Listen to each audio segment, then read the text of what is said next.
business, the United States Embassy in Nigeria, in collaboration with the Department of Justice, held a symposium on intellectual property with a focus on building respect for intellectual property rights as a strategic resource for economic growth. Nigeria does not have an IP policy document. I often say that it's not that we don't have policies. We don't have one single articulated policy document that will guide all the critical stakeholders and players in the IP space. Our mandate is to control the import, exportation, manufacture, distribution, sale, and use. So you can see where the overlap or thin overlaps can happen. It is now when an agency that is supposed to be secondary becomes primary and then causes economic tumult. I will call it tumult. Over-regulation, and we are not going anywhere. There is a lot of counterfeiting and faking in the seed industry. And also we discovered that most of the genetics that are best for Nigeria are not available. You discover that most of the seeds that we have available, the yields are so small. And you discover that the yield cannot take farmers anywhere. They are not competitive. And because of that, we have gone ahead to join EUPOF in order to bring the plant variety into this country. There is no rule that says that stops anybody, any importer, from bringing in any goods unless there is a legislation on it to say that this is not allowed, and it will come in our prohibition list. We have two types of prohibition. We have absolute prohibition and we have prohibition by trade. And some of the things we are talking about here are things that we can talk about prohibition by trade, if you like. If we have a law, it will be easy for us to implement, for instance, that certain seeds shouldn't come into the country. That's all in business, but the best in sports right after this.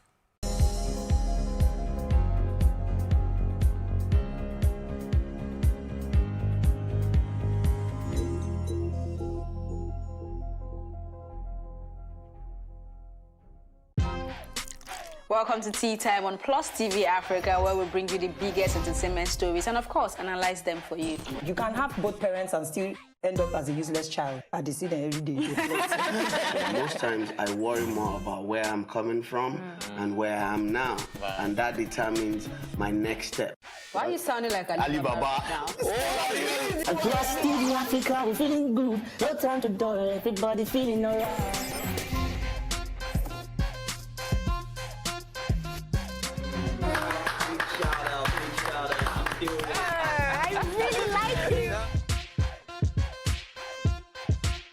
Make music and people are still buying. Sometimes I look myself minimal IO. Akpala music is for mature-minded people. I got DMs sometimes from Malawi like, Sleeping early.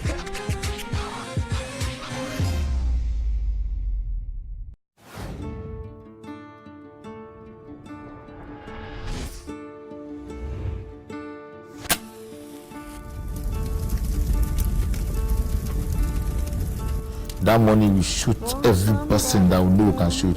We don't let people die there. You could have killed me for a long period of time. That time why I carry gonorrhea. I first go hospital first, but it no go. Now I come make that mama. he just pulled it, he pointed and shot. What is the soul of a man? They suffer too much. They suffer too much. Issues around the Nigerian police, we have to tackle it holistically.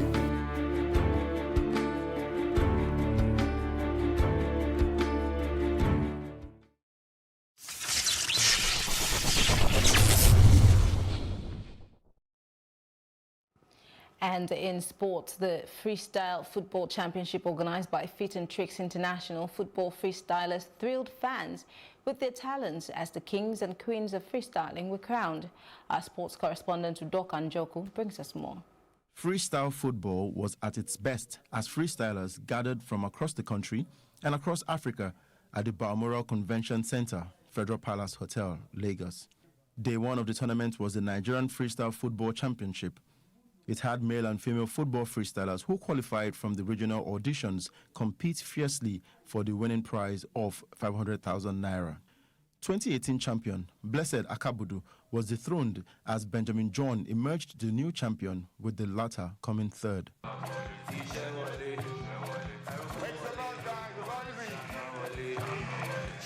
After this recap, we're going to find out who is the third best freestyle footballer in Nigeria for the year 2019. And this person is going to win 150,000 naira. In 3, 2, 1, and the winner is Blessed! So what do you have to say to people watching at home and people who want to be like you and, you know, have no idea about what we're doing here and have seen us for the first time and feel they can do this as well? What do you have to say to them? Freestyle football is all about determination, passion, and the focus. Keep on training. The more you train, the more you improve.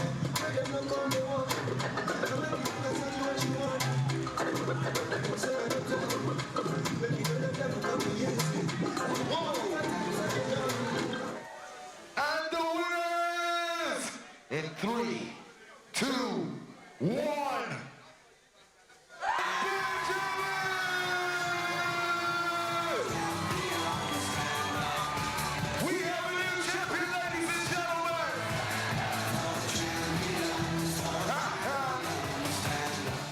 In the female category, Augustina Onamba was crowned the 2019 champion. The winner is Augustina!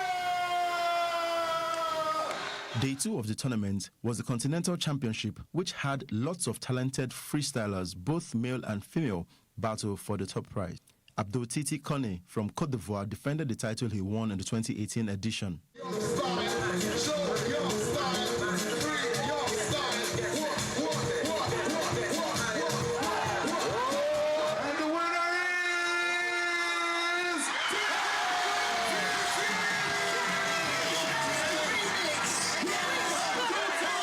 For Evelyn emerged female champion of the Continental Championship. Apart from cash prizes, the male winners were awarded an all-expense-paid trip to the Red Bull World event in Miami and a furniture set from LifeMate Nigeria. Udoka Njoku for Plus TV Africa. And that's a news roundup of events at this hour. For more news updates, please follow us at Plus TV Africa on Facebook, Twitter, and on Instagram, and do subscribe to our YouTube channel at Plus TV Africa. We'll be back later with more stories making the headlines. Do join us then, and do have a great day.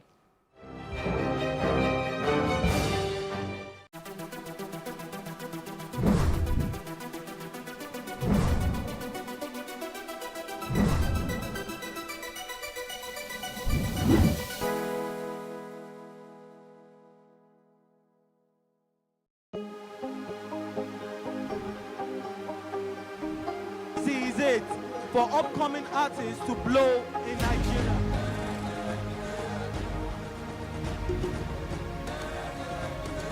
Welcome to Plus Trending. I am Buki November, your host, saying thank you for joining us on today's episode. Welcome back. It's tea time on Plus TV Africa. Practice makes perfect. I'm not perfect yet, but I'm a lot better than I used to be. He's a king. He's entitled to marry 100 if he wants to.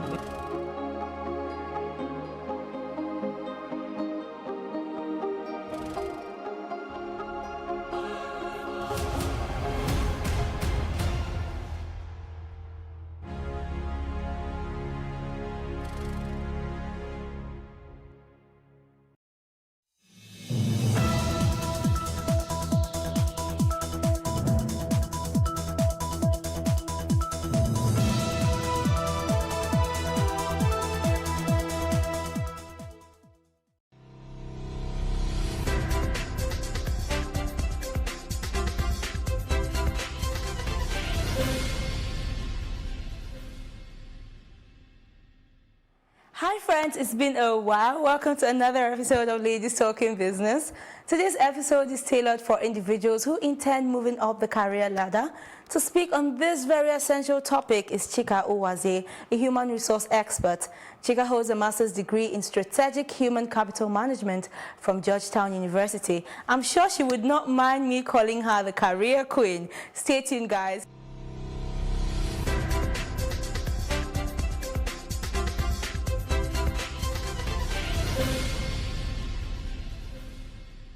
Hi Chika, welcome to the studio. Thank you for having me. It's a pleasure. I've been waiting for you to come join me at some point. Thank you so much for taking out time. Yeah, so I know that you were accepted in virtually all, the companies that you applied to right out of college. It's not something that is very common, in our world of today. Was it because you had some kind of intellectual fecundity, or what exactly was it? What was the spark? I would say I'm a researcher. That's always been my core, is researching everything I do. And so when I find a company, what I've realized is that it's not about simply just the resume, it's about how you present yourself. So I actually recently shared on my Instagram how I got my first job. I researched where I wanted to work, the Rosa Whitaker Group. She's an amazing woman. She's done work with Bill Clinton, and she's doing a lot of work on Africa. And I was like, oh, I have to work at this type of company. And I did research on her, and I found out she's in the same women's club as I am. We're both in the same sorority. And so I found a coffee tea mug that's very, it has like specific roses that's specific to our women's club. I put the resume in there and I shipped it off to her. Like that? Yes. In the mug? Yes, in the mug. And then, of course, a week later, her team reached out to me and was like, who is this girl who sent me this resume in a coffee mug? And I got the interview, and I actually got to interview with her personally. And then after a week, she called me back saying that she's offered me a position. So I really went out of my way to get my first job. And so it's always been like that, not as extreme, but I've always taken the time to research the company, who's the CEO, who's the key stakeholders, and just finding a way to connect with them and present myself in front of them. All right, so what exactly would you say global companies like that look out for when recruiting? Yeah, so I would say a couple of things. I think a couple of years ago, people really cared about where you went to school, and I think that somewhat plays into it. But to be honest, it's about skill set, and we get a lot of resumes because I've been a recruiter for 10 years, so we get hundreds of resumes. And we only have 10 seconds on each resume. And so 10 seconds? 10 seconds normally, yeah. You normally just quickly glance and say, okay, do they have everything? And number one, if you don't have the keywords, if you don't have specific keywords they're looking for, let's say we're looking for a developer, if you don't see full stack, PHP, .NET, these are very specific coding language to the job. A lot of people glance over that, and then they spend too much time talking about, I did this task, I did this task. They don't get really into the result. Because at the end of the day, a company is looking at, okay, I hired this person, how are they going to help my company grow? And so if you're not really showcasing that on your resume, then you're just going to be in the pile with everyone else. So it's really just about taking time to show, you should hire me because I'm the best person for the job. And it's really looking or taking a step further than most applicants. So it's basically not just about, trying to reduce the unemployment rate, but you also need to be a value-adding person in the company. Yes. Oh, true. And then I know that you also, review resumes. What is that one mistake or a lot of mistakes you think a lot of job seekers, have every time? I see lots of mistakes. Let me just say the top three I see. Okay. Number one, resumes are way too long. I get resumes all the time that are like 3, 5, 6 pages of, they're not talking about anything. They're just talking. And I'm like, what is this? What are you? There's no punchline. There's no punchline, yeah. And the truth is, I said this before, if you are not a PhD candidate or have received a PhD, your resume should never be longer than 2 pages. So that's mistake number one, too long. 2, typos. I mean, I will see different tenses on your resume. I would see dots, commas, different font sizes. I mean, I've seen it all. So just... Is there like an ideal font size or an ideal, text? I would say a 10.5, 11 points is pretty good. 12 is the largest you want to go. And I would say like the basics, so Times New Roman, Calibri, Dahoma, those are very basic fonts that don't look too crazy. And then I would say the last mistake is lack of customization. And so we were talking about this earlier, where people just send a resume that has nothing to do with the job description. It's like, I just want that job. That's what kind of job I do you want? Anything. I'm fine with anything. I don't have a job right now. Just give me the job. And all the time, sometimes I follow up with the candidate. I'm like, do you actually have the skill for this job? And they're like, no, but I just think I can do it. No, I don't want to hire someone that says they can do it. I want to know you can do it. Yeah, so that's the top 3 mistakes I see. All right, so sometimes some people say, well, I got the job now. I'm only going to do what was in my, what's it called now? You're given like your job description, and then you're saying you're not going to move either above or beneath your job description. What's your take on that? I don't think... I think you're going to be stagnant. So you may not be doing anything that will get you fired, but at the same time, if you're looking for a promotion, I think everybody every year should be looking for an increase in salary. So if you now come to the boss and say, oh, I want an increase in salary, they're going to be like, what did you do? Like, what did you do to wow me or to go above and beyond? A lot of millennials, I think, are moving faster into managerial roles. But if you don't position yourself to do that, then no, you're never going to be promoted, or it's going to be hard for you to switch out to a different company. So what are those things you would say you would encourage that people do in order to, position themselves for things like that? I would just say being proactive. I think a lot of people are waiting for their manager to tell them what to do or how to do it. And I think it's about listening to what your manager is saying or needs, being in tune with the company's goals. So, for example, the company's like, we want to grow 10%. Figure out how you are part of that. Even if you're in HR, maybe you're not directly bringing in revenue, figure out, is it hiring better people? Is it training the current staff? There's so many ways that you can add value to the bottom line. So it's about aligning with your manager's needs and then aligning with the overall company needs. So what are those soft skills you would say that a lot of people lack and it affects their productivity in the workplace? What would I say? I think, I don't know how else to explain it. I think a lot of people lack just basic human interactions. So for example, asking your manager how they're doing, how they're feeling, what's keeping them up at night. Because when one of my employees asks me those things, I'm like, wow, this person's thinking about me, they care. It goes beyond their paycheck, It's beyond just paycheck. So just add a human touch to your everyday job. I think that's important than, just the basic, I can do this, I can do that skill. Because to be honest, I know a lot of managers that are like, I don't really like that person. And they say it out loud sometimes when I'm speaking to employers. So I think just having human interaction, asking how someone's doing. If you notice they're feeling off, maybe, you don't have to probe too much, but just like, oh, I noticed you looking care different. Thing. Yeah, just seem like you care. I think it's very simple. Because some people feel like, well, I'm not paid for that. If I'm not being paid for it, then there's no need asking, right? Okay, so basically, I'm new in my job role, and then I want to move from point A to point B. How would I do that? So one thing I always do when I get into a new role is I sit down with whoever I'm working with, and I ask them, what is your idea of success? What does success look like for you in this role? And a lot of times, sometimes managers don't even know what that is. So it gives them a chance to really think about it. And they basically are giving you gold on a platter. They're telling you exactly, these are the things I think look successful. And then it sets yourself up. You can take time to research it on your own. Maybe there's a skill set they're expecting you to do you don't really know. I tell people, Google is your friend. YouTube's your friend. It will teach you all those things. And I also say, take courses. So for example, I never been, originally a social media person. I didn't formally train in it, but I've done a lot of YouTube or watched a lot of YouTube videos to learn about how to create content, how to use tools like Canva, and so now I have that skill set, right? So I think when you talk to your manager and ask them what does success look like for you, then they can give you that feedback, and then you can now take it and now create your own way of being successful in that role. All right, thank you, Chika. I hope you've been taking notes, as this has been a very informative conversation. We'll take a quick break now. When we return, we'll continue with the conversation. You are still watching Ladies Talking Business on Plus TV Africa. We'll be right back.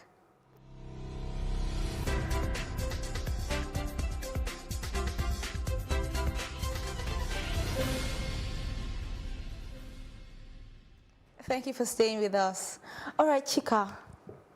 I've trained as an engineer for, say, 5 years in school. I've worked as an engineer for 5 or 10 years, and now I'm tired, I'm bored, I want to switch. What would you advise I do? How would I make that switch? Okay, so that's quite common. That's probably the second most requested question I get in my Instagram DMs. Really? All the time, like, and it's funny, they literally say that, like, I was doing this for so long, I'm bored, it's not challenging. So even I've done probably 3 career changes, so it's more than possible to do it. So I can talk about my own and then go into the engineering.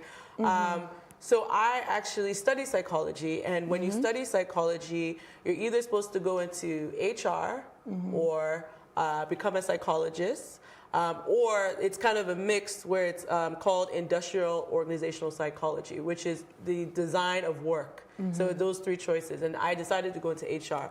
So I did HR for several years, but it's funny, I don't know if it's because my dad has always been into tech. I always had this interest in tech. So for several years, I did things for free, and that's tip number 1. So as I was working as a recruiter and different HR stuff, I actually started joining these tech communities. So there's one called Silicon Africa on Facebook. So I joined that community. I started learning, figure out who is who, what they're doing, started communicating, being very vocal about my interest in learning. I started going to tech meetups, so understanding what companies are doing, what's the newest, hottest thing in tech. So I started doing that. And then eventually 2 startup companies approached me that they needed help in running operations, and another startup needed help in marketing. So I just started doing it for free. I just did it because I wanted to learn. I just wanted to know, like, and learn. And honestly, so that probably was a 2-3 year period I was doing that. And that's actually how I landed the position of CEO of Talentbase. So I've never ran a tech company before, but because people knew me in the community and they knew that I understood HR and tech, that was why I was employable for that job. So for someone who's in engineering, I actually see a lot of engineers switch into business roles. A lot of people go back to business school, so that's, I think, a perfect way to segue into something else. If you go to business school, mostly you'll get an internship, you'll be positioned to be a consultant, you'll be positioned to become an investment banker, you'll be in position for so many other things. So I think that's super important that you do that as well. And I would also say that if you're trying to switch careers, maybe in something like tech, or in design, right? There's so many courses that you can actually take, right? There's Harvard Business School. They have an extension course that's free. MIT has a online course that's free. There's courses like Lydia and Coursera. All these are free online courses you can take, and you can just start teaching yourself the different skills you want to do to transition into that. And then I would finally say that one of the key things you need to do is start networking, right? Because at the end of the day, as a recruiter, I'm just looking for someone that has a skill. The degree is almost like, it only matters for maybe medical or, very specific professions where you have to have that education background. But to be honest, you can start going to meetups, conferences, start meeting, understanding who the industry players are. And a lot of times that's how you get your job. Every job I've received after my position at Talentbase was through networking. I didn't apply formally. I didn't see it somewhere on a job board. It's just someone knew my background and hired me. And I haven't been in a role since my time at Talentbase that was really a recruiter or an HR role either. So I think it's more than possible to switch careers, but you have to, like I said before, you can either get the education again, going back to school, you can start doing online courses that are free, and you need to start doing the networking. So actually meeting people that are in your industry or in companies that you want to work for in the future. So in that case, how would you be able to convince your next employer that you're fit for that role? Yeah, so I would say the other thing is you can start doing side projects. And this is kind of what I did as well. And the problem is people sometimes are doing these side projects that are learning these new skills to transition into the next career, but they're not putting it on their resume. So I think the real issue is if you're doing these side projects, create an addendum that actually says, additional work experience, and then you just start listing out all these projects you've done. I remember recently I was hiring a creative director, and actually formally she was just an accountant. But then she actually had an additional work experience where she started showing that she created the brand and direction for a skincare brand, that she's done work for a fashion show. Yeah, these are personal projects that she was doing on the side. And so I was actually able to follow up with her and say, okay, you know what, even though formally she was an accountant, I can see she's actually gained experience in creative direction. So it's about taking those side projects. People are always looking for help. There are different things. Volunteer your time. It could be helping at a conference, working aside someone who's in a business. I think there's so many interesting ways you could start creating the experience you need, and make sure you put that on your resume, because the mistake people make, like I said before, is someone will send me their cover letter saying I'm an award-winning designer. I look at the resume, it has nothing to do with that. so I'm like, where did you win the award? What? Like, it's not making sense. So make sure you put that on your resume if you've done any side work, so that people can see, okay, they're transitioning, okay, they have the experience, they've gained the experience in some capacity. I know at some point someone was saying that it's also important that for every job role that you're applying for, you should sort of tailor your resume to, suit it. 100%, yes. You always... I tell people, when you're tailoring your resume, right, the employer is telling you exactly what they're looking for in the job description. If it's not being said in your resume and it's not connecting to the job description, you simply will be skipped. And especially for a big organization, all these banks, telecom, we're using what is called an applicant tracking system. So if your resume is not putting specific keywords within the resume, then the applicant tracking system is literally going to blackball you. It will not see you, it will not pick you up, it will just keep you in the delete file. So what I tell people is there's two ways you can do this. Number one, as you're looking at the requirements, take some of those words and put that in your resume, right? But don't do it if you've never done it. Don't just be, listing words and adding. Don't do that. But if you know, for example, as a technical recruiter, it may say understanding sourcing with LinkedIn. So if I've actually done that, lift that and put it somewhere in your resume. It's quite simple. Or I tell people there's a website called jobscan.com. For every month, you get 5 resumes for free, and they literally scan your resume against the job description you're applying for, and they tell you how close your resume is to that job. So if it's 30%, obviously you have a lot of work to do. If it's now 85% or higher, then you know, okay, this is a solid resume that aligns with the job description. So that's really an easy way to do that. I also tell people, look up the company, their mission, their goals, their values. Use all those language in your summary. Your summary starts the resume, sets the tone for who you are as a person. Do not put an objective, I'm looking, I'm seeking, I'm begging. Don't put any type of thing like that on your resume, because I don't want someone begging, I don't want someone seeking. I want to know I'm competent, I'm ready, I'm the best. That's the type of language I want to see when I'm looking at resumes. So that's really the way you should tailor it, so that the applicant tracking system picks you up. And how important, I know it's important, but how seriously should people start to take the issue of personal development in terms of moving up the career ladder? Life is a life learning journey, right? You're always learning.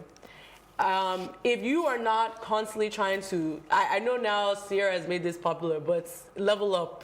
You should always be leveling up, level up, yes, level. You should always be leveling up, right?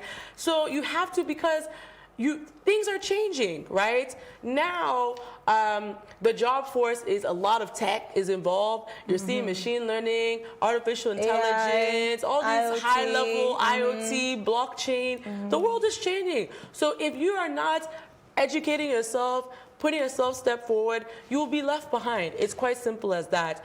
So I tell people, me personally, I'm constantly watching speakers on YouTube. Like literally, I start my day either with music or I start my day with some type of motivational talk.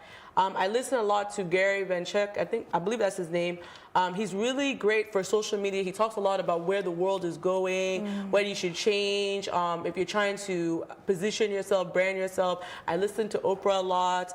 Me too. Yeah, she's amazing. So I'm constantly listening because that informs me. Okay, how do I, present myself better? How do I network better? People see me and they think I'm an extrovert. I'm actually not. I'm what do you consider an ambivert? So I'm mixture of, I can be an extrovert, but a lot of times I like my alone space, right? So I'm always learning, okay, how do I push myself out of my comfort zone? Depending on where you are in your life, it's good to get a career coach. I've had a career coach and she's given me some breakthrough. Like she really, taught me some really key life skills as I'm trying to become an executive in different roles and running my own business. So if you can afford one, they're not cheap. but if you can afford a career coach, a life coach, I think that's great. In Nigeria, there's tons of events for personal development. There's She Leads Africa for Women, Bloom, Winbiz, to name a few. Messi for the first time. Exactly, right? So there's tons of events where you can get knowledge, meet with people, learn from them.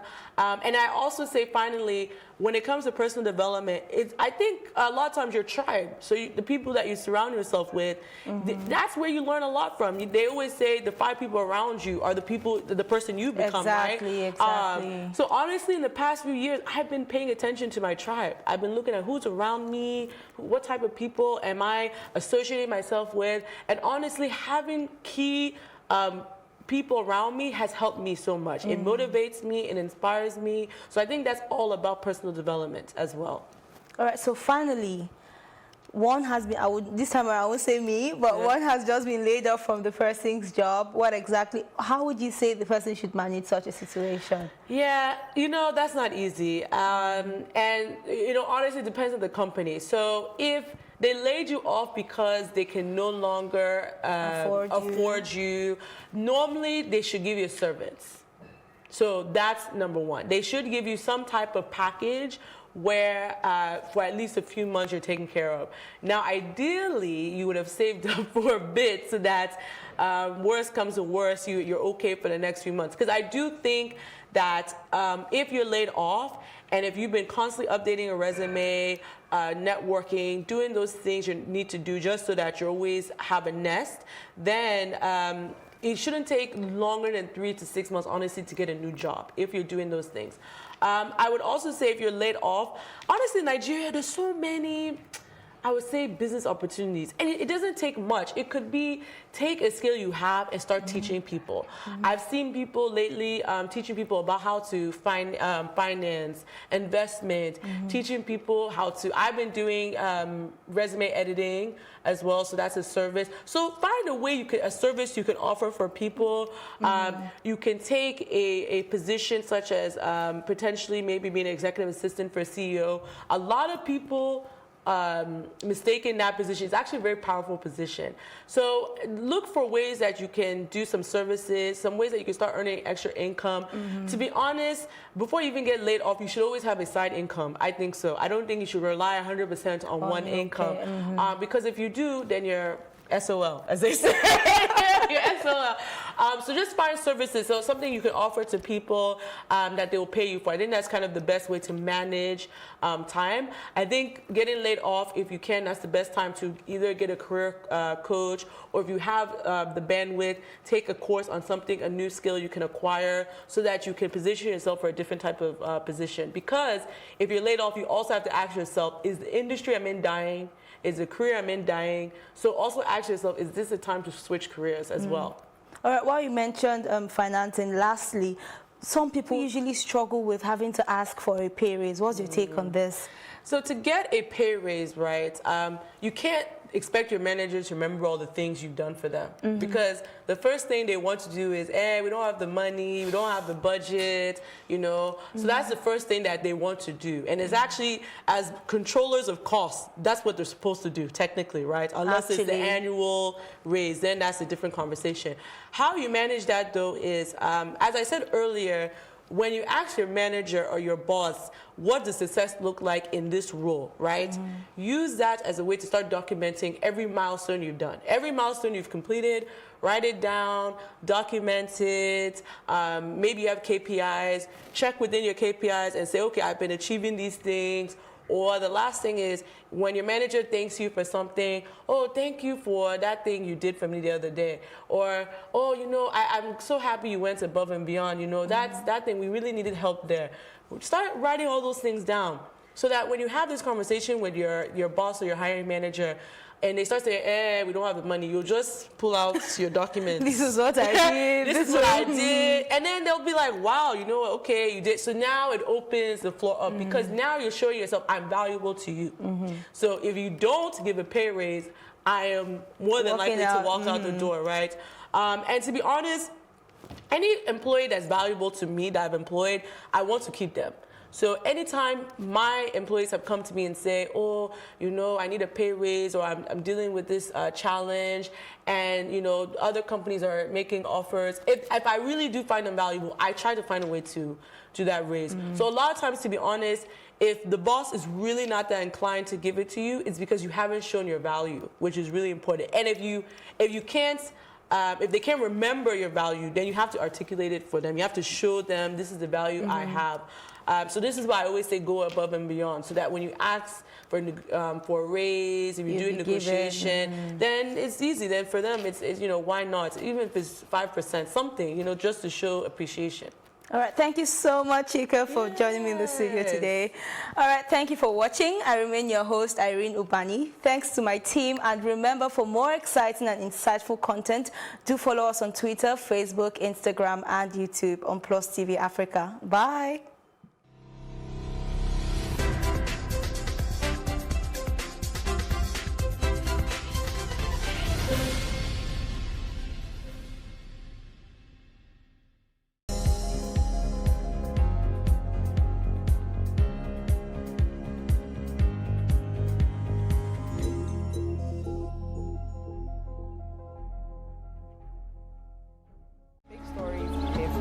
Hear the stories making the headlines. Pentecostal Fellowship of Nigeria. I'm here at Yunus Bashorin Street, where the fire destroyed our transformer complete.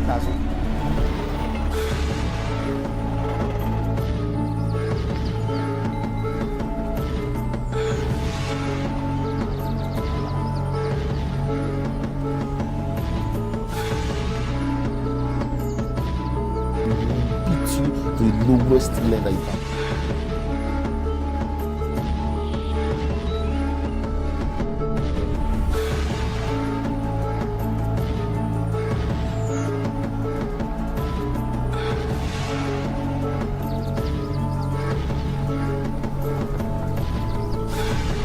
Plus TV Africa, the big stories live here.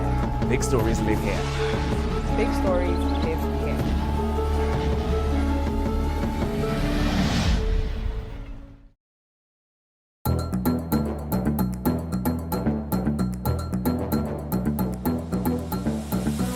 Country people, we dey thank una one that joined us on top News on the Hour for Plus TV Africa. This na number 63 Massey Street for Itafaji, where building just collapsed by 10 a.m. this morning. They say the Oga of the indigenous people of Biafra, Nnamdi Kanu, don't tell federal government say if they provoke him, it go cause wahala for inside the country. Because if the British citizen no be say you go enter Niger, come cause kasala, run go Britain, go stay in peace. Them say na the diesel truck catch fire as they try offload the diesel wey dey inside. Come out, fire department come try quench the fire. For the first time for Niger, every go enjoy television news for Ogbonge Pidgin English. For more tori, make una kukuma follow us at Plus TV Africa on top Facebook, Twitter, and Instagram. Make una subscribe to our YouTube page, and for Star Times on channel 308.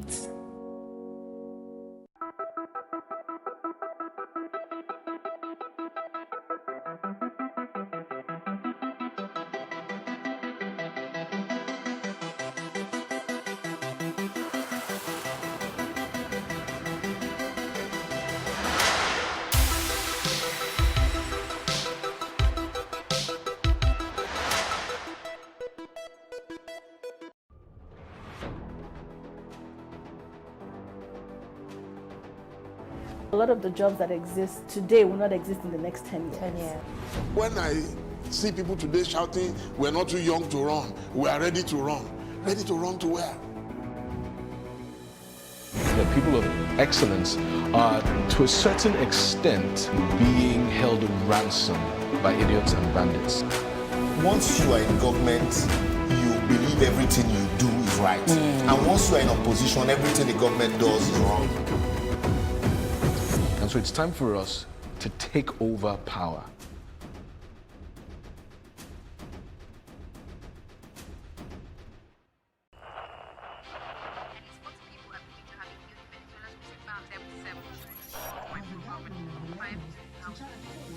Politics has helped shape the decision of the polity, from conspiracy theories to good old-fashioned comic politics. These are the results of tomorrow's election. Okay, you have it already, have you? I think we've done very well in the very difficult circumstances in which we took over governance. Plus, politics will fill the polls of the country, from friends to frenemies, even strange bedfellows, to clones and stooges. We go beyond the rhetorics and the drama to analyze the story behind the story. Let everybody come and say. The perception in itself does more harm than actual corruption that you have. Plus politics.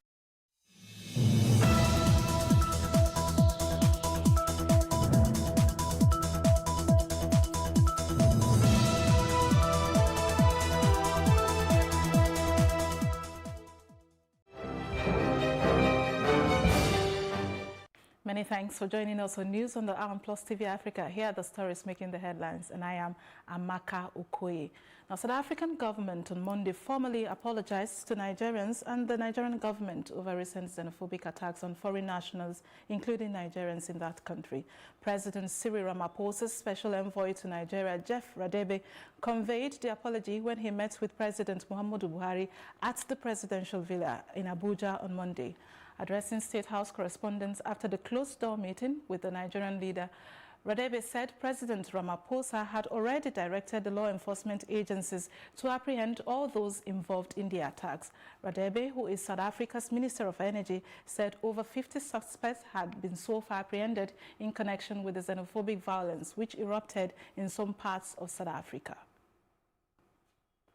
The Nigerians in the Diaspora Commission assured that the federal government would not abandon Nigerians recently returned from South Africa. The chairperson of the commission, Abike Dabiri-Erewa, said the federal government is doing all it can to ensure those who lost properties in the violence gets compensation from the South African government. She, however, said the federal government has already put plans in place to ensure the returnees can continue their businesses in Nigeria.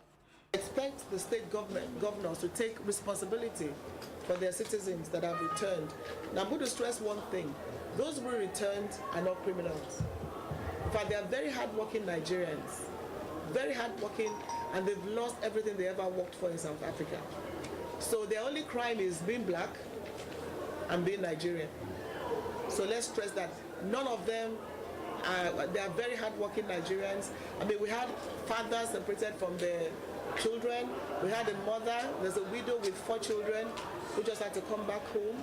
And for that widow with 4 children, I can't tell you, but there are already offers for scholarship for her children. Now, when they returned, everybody got a SIM card and airtime that will last about 2 months, and some money for transportation. And Bank of Industry, as I speak with you now, has their contact, so they'll be calling them to come for the Bank of Industry soft loans, so that those are the immediate plans for them. Then as they settle in, we're going to profile them and do a needs assessment, because somebody might want to trade and you want to say go and do hairdressing, so it's better to do a needs assessment. We'll be appealing to the various state governors to ensure proper reintegration and welcome for these returnees from South Africa. As the next batch comes in, we'll also profile them and do the same thing. And Bank of Industry is waiting for all of them to come and take up the assistance the bank is offering. Now, President Muhammadu Buhari on Monday replaced the Economic Management Team, headed by Vice President Yemi Oshibajo, with an Economic Advisory Council, the new EAC, which reports directly to the President, will be chaired by an economist, Professor Doyin Salami. Buhari's Special Advisor on Media and Publicity, Femi Adesina, said that the EAC would advise the President on economic policy matters, including fiscal analysis, economic growth, and a range of internal and global economic issues, working with the relevant cabinet members and heads of monetary and fiscal agencies. He said the council, which is expected to assist the President in the development of critical policies, would hold monthly sessions. Other members of the council are Dr. Mohammed Sagagi, who is the Vice Chairman, Professor Ode Ojowu, a member, Dr. Shehu Yahaya, member, Dr. Iyabo Masha, Professor Chukwuma Soludo, Bismarck Ruwane, and Dr. Mohammed Adaya Salisu. Meanwhile, the meeting of the Joint National Public Service Negotiating Council and the federal government deadlocked again on Monday as they failed to agree over relativity and consequential adjustments for the implementation of the new minimum wage. General Secretary of the trade union side, Alade Lawal, said that the organized labor would decide on the next line of action on the issue of the minimum wage. The union claimed to have found out that the federal government officials are not serious about it at all, hence suspecting foul play or a hidden agenda somewhere. Lawal, however, added that the union has decided to report the development to its principals, including the labor unions, and that Nigerians will be adequately briefed on next line of action very shortly. Chairman of the Labour team, Simon Anchava, said Labour negotiating team had also resolved to write to the Nigeria Labour Congress and the Trade Union Congress on their advice to consider industrial action. The Rivers chapter of All Progressive Congress, APC, says it has suspended the planned ward, local government and state congresses in the state due to development in the judiciary. Isaac Ogbobula, the state's caretaker committee chairman of the party, disclosed this while speaking with newsmen at the party's secretariat in Port Harcourt on Monday. The acting chairman assured party faithfuls that all other party activities would go unhindered in the state. Now, Ms. Maria Espinosa, the president of the 73rd UN General Assembly, on Monday handed over to Nigeria's Mohammed Bande, who would lead the 74th session of the Assembly in the next 1 year. The ceremony, which held inside the General Assembly Hall of the UN headquarters in New York, marked the end of the 73rd session. The 74th session will formally begin on Tuesday with the inauguration of Mohammed Bande, who is the permanent representative of Nigeria to the UN. In a short address, Guterres lauded Espinosa for her strong leadership, describing her as a champion for multilateralism, who made the United Nations relevant to all. Now, Lagos, which is the commercial nerve center of Nigeria, of course, prides itself with so many positive sides, from beautiful edifices to amazing structures. However, there is constantly the sight of waste that are not properly managed or disposed of, even in major parts. Now, Plus TV Africa's team takes a look on the reality of this menace, and here is the report. Improper refuse dumping has become a common sight. Elegant edifices, beautiful streets marred with the ugly sides of refuse. What is the right way to go? Well, if you ask me, dispose them off properly, I would say. We shall call him Abdullahi. He is a waste collector. People like him help to collect our refuse and make our environment cleaner. But just where does it end? This is the final destination. On the one part, our immediate environment is clean. On the other hand, it poses a different form of hazards. This explains why the government-assigned waste collectors would refer to people like Abdullahi as causing black spots, meaning they actually dispose refuse in places not allocated or specified for the purpose. Apparently, Abdullahi's way may not be the answer. What has government done? Provisions have been made for the most part for waste collection, at least from what we see around. Improper refuse dumping has been a menace in our society, but as you can see from the view here, it is already so littered around me, my surroundings. Look at the gutters. it is all littered. Has this become a situation that is normal? Have we become so used to dumping refuse, so much so that we do not care anymore? So now, some big men, they are from far away, they are throwing the dustbin here. It's not only people are living here, many people are putting dustbin here. So I don't know why they are not more working here again. So please, I'm begging you people, should beg them to come and continue their work. This refuse here is very causing a lot of problem. At least the waste bin there, I don't know why they take this waste bin out of there. Anybody want to come and throw that, they will put it there. It's not good. It's for our heads. Look at where they are selling food. At least we will be hailing different type of disease everywhere. It's not good, and this will cause sickness in our body. Look at children all around everywhere. Understand? So we want the government to do something about it. See for all the street, everywhere mess up, everywhere they smell. See the waste bin and see dirty, they no fit come pack am. Government no dey help. It's not good now. What we cannot say is, why is it difficult, for instance, for someone to do this? I use this and do this. It is simple. Why are we not caring for our environment? Why are we not caring for where we live? And even by extension, our health. Is it a problem of society? I do not have the answer. Amaka Okoye, Plus TV, Africa. Now joining me in the studio to discuss how to transform this waste to wealth is Prince Kwame, who is a plastic waste recycling consultant. Thank you for joining me this morning. Thank you so much. All right, you've seen that report there. First and foremost, I know, of course, that part of what you do is being able to recycle plastics and sachet and transform it to different things. Now tell me, what can we do? How do we transform this so-called waste to wealth? All right, so I think the current model is probably waste companies go to households, go to community centers, pick up this waste and take it into the landfill where it's burnt, buried, or incinerated. This system doesn't work again because, first of all, it's not sustainable. So one way that this could be handled is through recycling and segregation. So before a waste company comes, there should be segregation bins. So segregation bins for organic waste, for plastic waste, for e-waste, and various forms of waste. So this is what we call a circular economy, creation of circular economy. So the plastic waste goes to recycling companies, but bear in mind just less than, not all forms of plastic are recyclable. So for instance, at Coliba, a company I work with full time, what they do with the plastic waste is they actually work with two streams of waste, which is the sachet waste for your sachet water.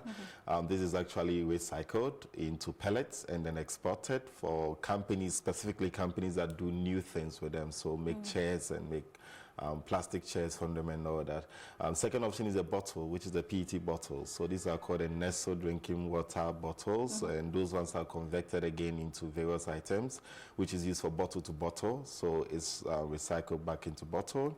And also bottle to fiber. So mostly companies like Peppermint in Germany, most of the airline seats and your jacket, polyester is made from PET, so your clothing. So it's also bottle to clothes, which is also in the fashion industry.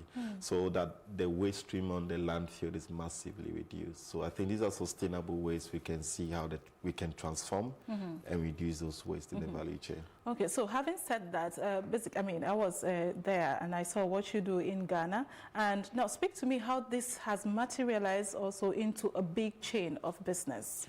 And causing employment also. Awesome. So, for instance, in Ghana, there is a massive collection done by waste pickers. The recycling sector is informal, it's unstructured. So, Ghana recycle less than 10% of the plastic waste. And this 10%, 90% of this is recycled by waste pickers. And they wake up typically around 5 a.m., move around. Waste picking is the only job that doesn't require capital.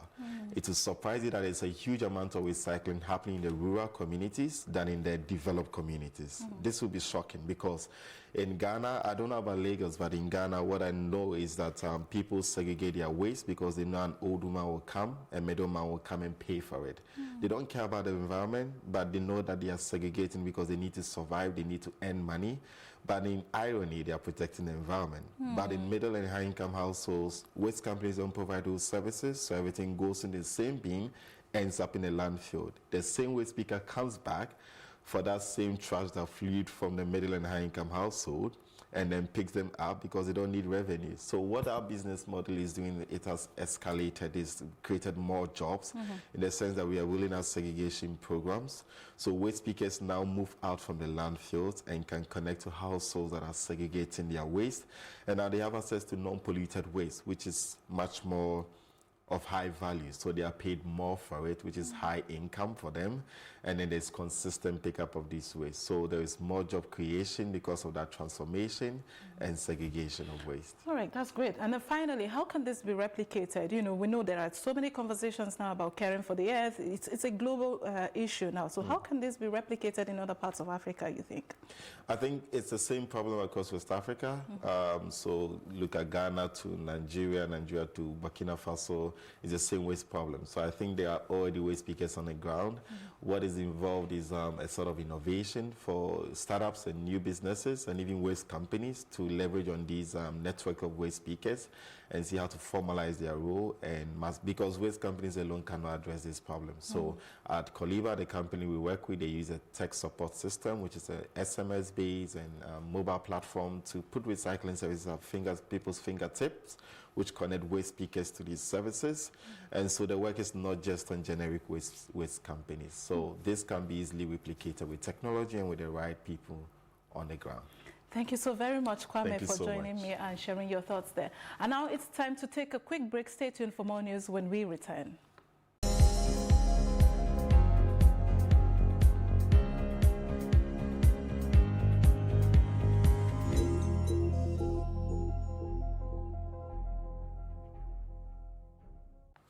Now, the death toll of militiamen killed in rival group fighting in the Central African Republic at the weekend has risen to 38, according to an internal United Nations report seen by the media on Monday. The UN mission in Central Africa initially put the death toll at 23. The two armed groups had signed a peace deal in February. Fierce clashes between militias in recent months have raised concerns about whether the peace accord aimed at ending this years of violence in CAR would hold. The country's president, Faustin Archange Touadéra, this month told media that the agreement was quite strong. But MINUSCA on Saturday said fighting had broken out in Birao, a city close to the Sudanese border. Now, the chief prosecutor of the International Criminal Court appealed on Monday against the shock acquittal of former Ivory Coast leader Laurent Gbagbo over post-electoral violence that killed around 3,000 people. Gbagbo, the first head of state to stand in trial in The Hague, and his deputy Charles Blé Gaudet were both cleared of crimes against humanity in January and released the following month. Prosecutor Fatou Bensouda's office said appeal would demonstrate that the trial chamber committed legal and procedural errors which led to the acquittals of Gbagbo and Blé Gaudet on all counts. Bensouda said he had cleared the pair without properly articulating and consistently applying a clearly defined standard of proof. And that's it. Up next is our foreign news.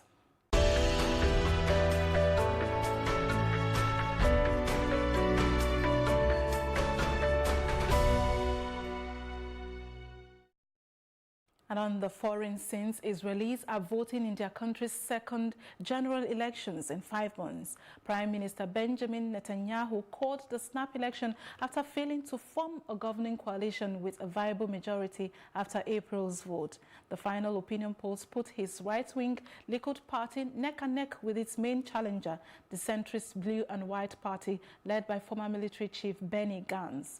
Smaller parties could therefore have a big say in the final outcome. Negotiations on the formation of a new coalition are expected to start as soon as voting ends at 22 p.m. and exit polls are published.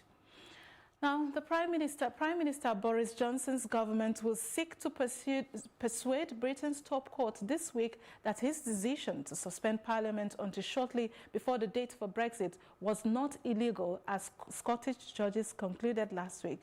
Johnson announced on August the 28th that he had asked Queen Elizabeth to prorogue or suspend Parliament for 5 weeks from last week until October 14, saying the shutdown was necessary to allow him to introduce a new legislative agenda. In a damning judgment, Scotland's highest court ruled last Wednesday that the suspension was unlawful and was an egregious attempt to stymie Parliament. However, a week earlier, the High Court of England and Wales rejected a similar case, saying the matter was political and not one for judicial interference. Both cases are now going before the Supreme Court, the highest judicial body in the United Kingdom, and its 11 judges will give a final ruling on whether Johnson's advice to the Queen was illegal. And that's it on foreign news. Up next is our business news.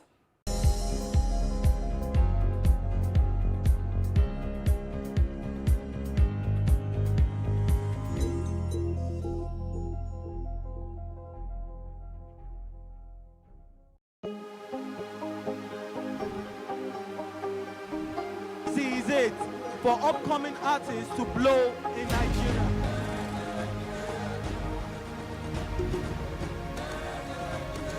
Welcome to Plus Trending.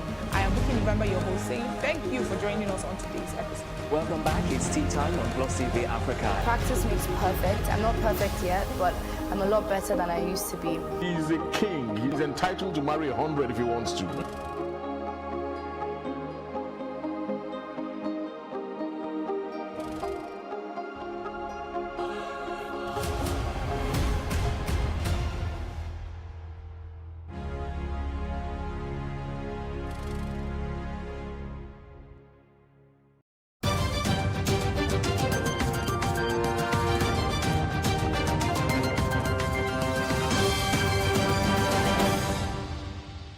And in business, at the close of the first trading day of the week, stock prices plummeted as the ASI dropped by 1.14% following a drop in activities in the industrial sector. Irene Ubani tells us more.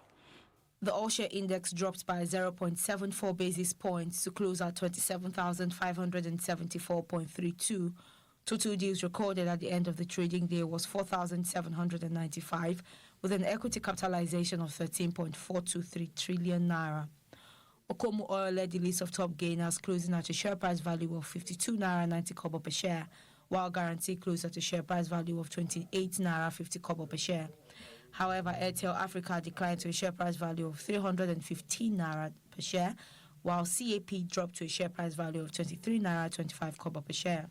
On the list of top trades was Guarantee with a volume of 25.932 million shares traded at a value of 731.450 million naira. And on sectoral indices, NSE Insurance was up 1.21%, NSE Oil and Gas was up 0.07%, NSE Banking was up 1.57%, NSE Consumer Goods was up 0.22%. However, NSE Industrial dropped by 1.14%. And on the Naira valuation, according to the Lagos parallel market, the Naira traded to the dollar at 357 Naira buying price and sold at 360 Naira to a dollar, while it traded at 445 Naira to a pound buying and selling at 448 Naira to a pound. It also traded at 390 Naira buying price to a euro and sold at 395 Naira to a euro. And still ahead on Plus TV Africa News is a roundup on entertainment and sports. We'll be back in a moment.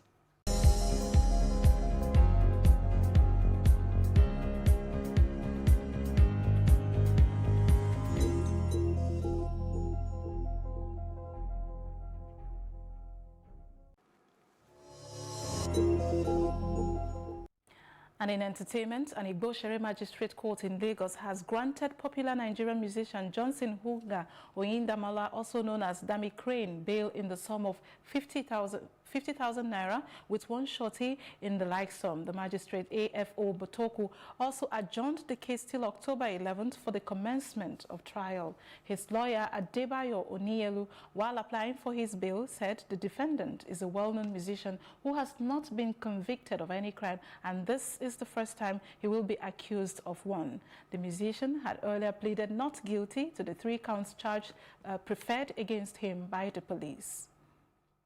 Now, Kevin's Hart's sex tape partner, Montia Sabag, has sued him for $60 million, claiming that he secretly recorded their sexual encounter. According to reports, Montia Sabag says her encounter with Kevin Hart in a Las Vegas hotel room was all planned by Hart and his friend JT Jackson, who was later arrested for extortion. She said Kevin's motive at that time was motivated by publicity, especially with an upcoming comedy tour, and that's why he and JT allegedly hit the camera. Jackson was later charged with 2 counts of extortion relating to alleged efforts to get money out of Hart to keep the tape under wraps. Jackson denied ever extorting the comedian.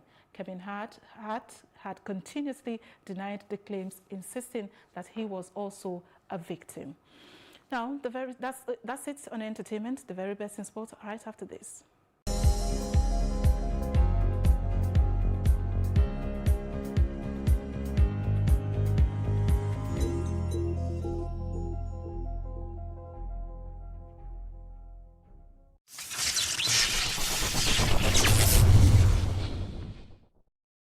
In sports, Lionel Messi in Barcelona's squad for Tuesday's Champions League opener with Borussia Dortmund after recovering from a calf injury.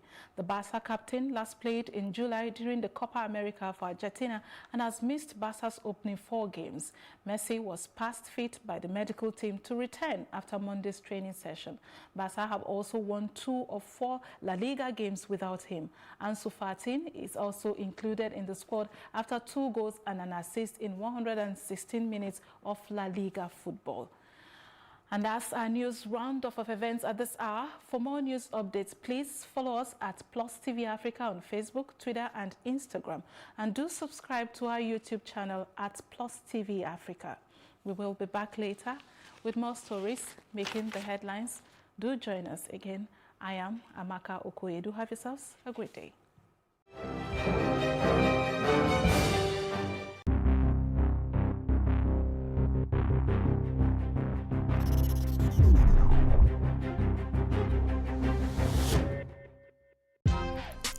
Welcome to Tea Time on Plus TV Africa, where we bring you the biggest entertainment stories and, of course, analyze them for you. You can have both parents and still end up as a useless child. I see them every day. Most times I worry more about where I'm coming from and where I am now, and that determines my next step. Why are you sounding like Alibaba now? Plus TV Africa, we're feeling good. No time to dull, everybody feeling alright.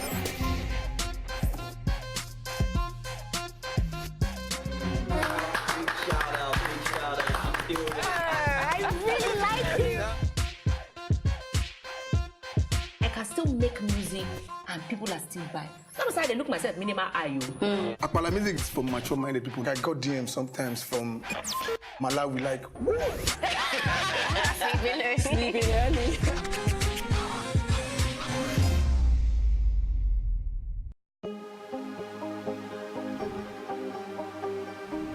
Seize it for upcoming artists to blow in Nigeria.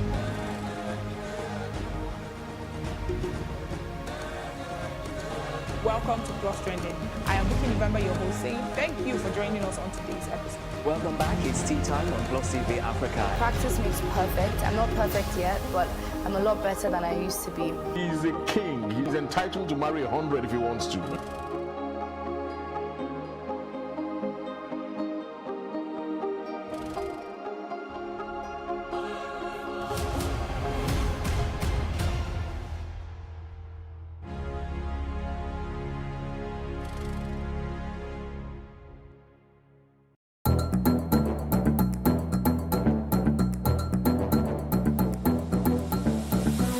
Country people, we dey thank una one that joined us on top News on the Hour for Plus TV Africa.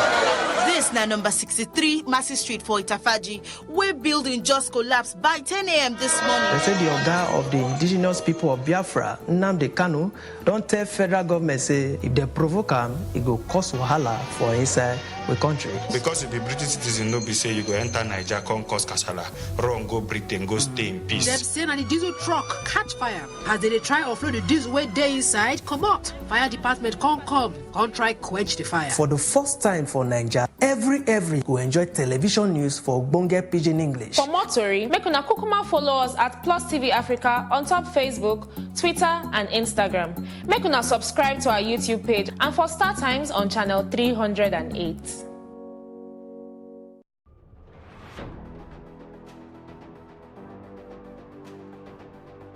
A lot of the jobs that exist today will not exist in the next 10 years. When I see people today shouting, we're not too young to run, we are ready to run. Ready to run to where? The people of excellence are, to a certain extent, being held ransom by idiots and bandits. Once you are in government, you believe everything you do is right. And once you are in opposition, everything the government does is wrong. And so it's time for us to take over power.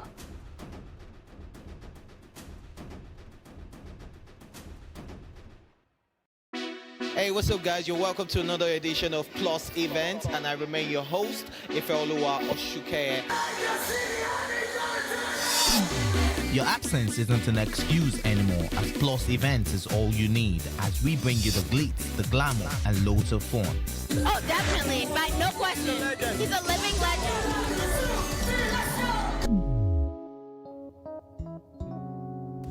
Oh, God forbid, Holy Ghost fire, I know. I just want to be blown away. I want to be wild. This is 11 years of doing it.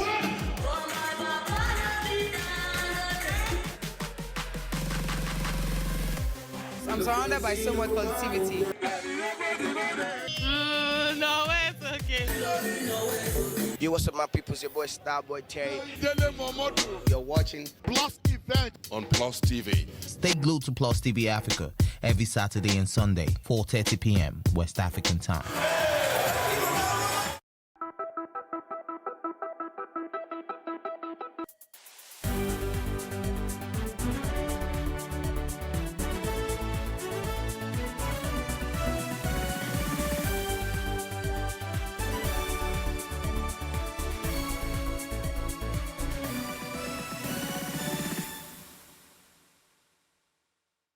Many thanks for joining me on Off the Press this morning, the program where we dissect the national dailies and make sense of it.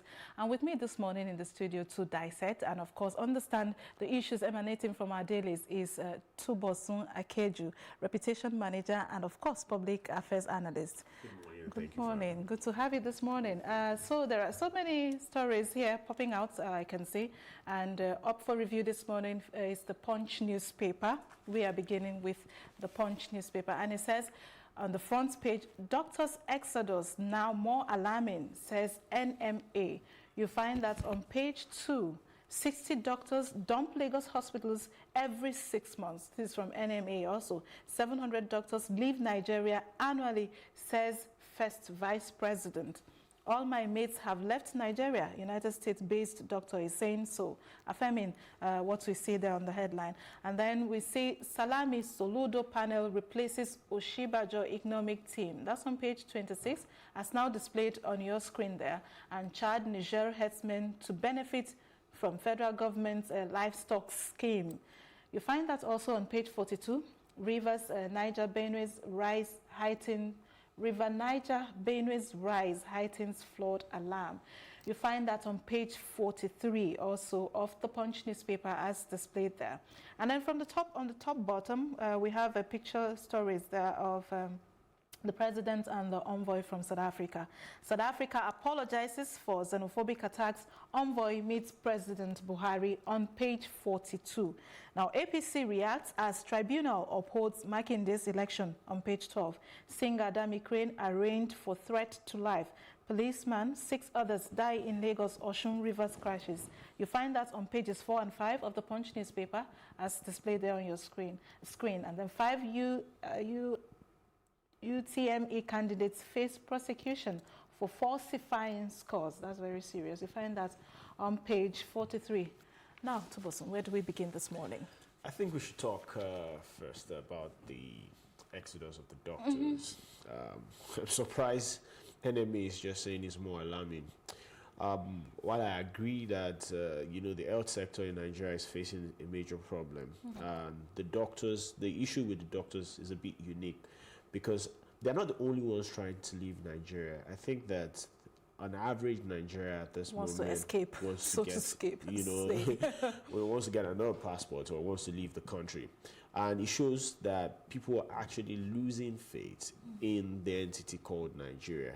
But the doctors is worse because, number one, not only do we have a shortage of supplies of doctors in Nigeria, the few that we have are now leaving the country. And they, to speak on the side of the doctors, because I have a couple of them as friends, is the fact that, you know, medical practitioners are subjected to a bit of mental stress that a lot of people, you know, do not. A lot of them don't even talk about, because when you're a patient, when you treat a patient, sometimes you can get a bit attached to the case of that patient, and so when the patient dies, it's very painful. And when the patient dies from a situation that you know by your profession that was avoidable, but you know, there was a time I read something on Twitter about a patient that died because someone locked the room where they could have taken something to save the life of the patient, and because the person had gone home, you know, and those doctors continue to live with that trauma. So while a lot of them are passionate about what they do, they still have a bit of passion for their country, but unfortunately the environment is not conducive. So it's not enough, you know, for NME to start to shout about the fact that they are leaving, because they will continue to leave until something significant is done about the health sector, until, you know, the welfare conditions, the compensations for doctors, you know, are more compelling. You see people,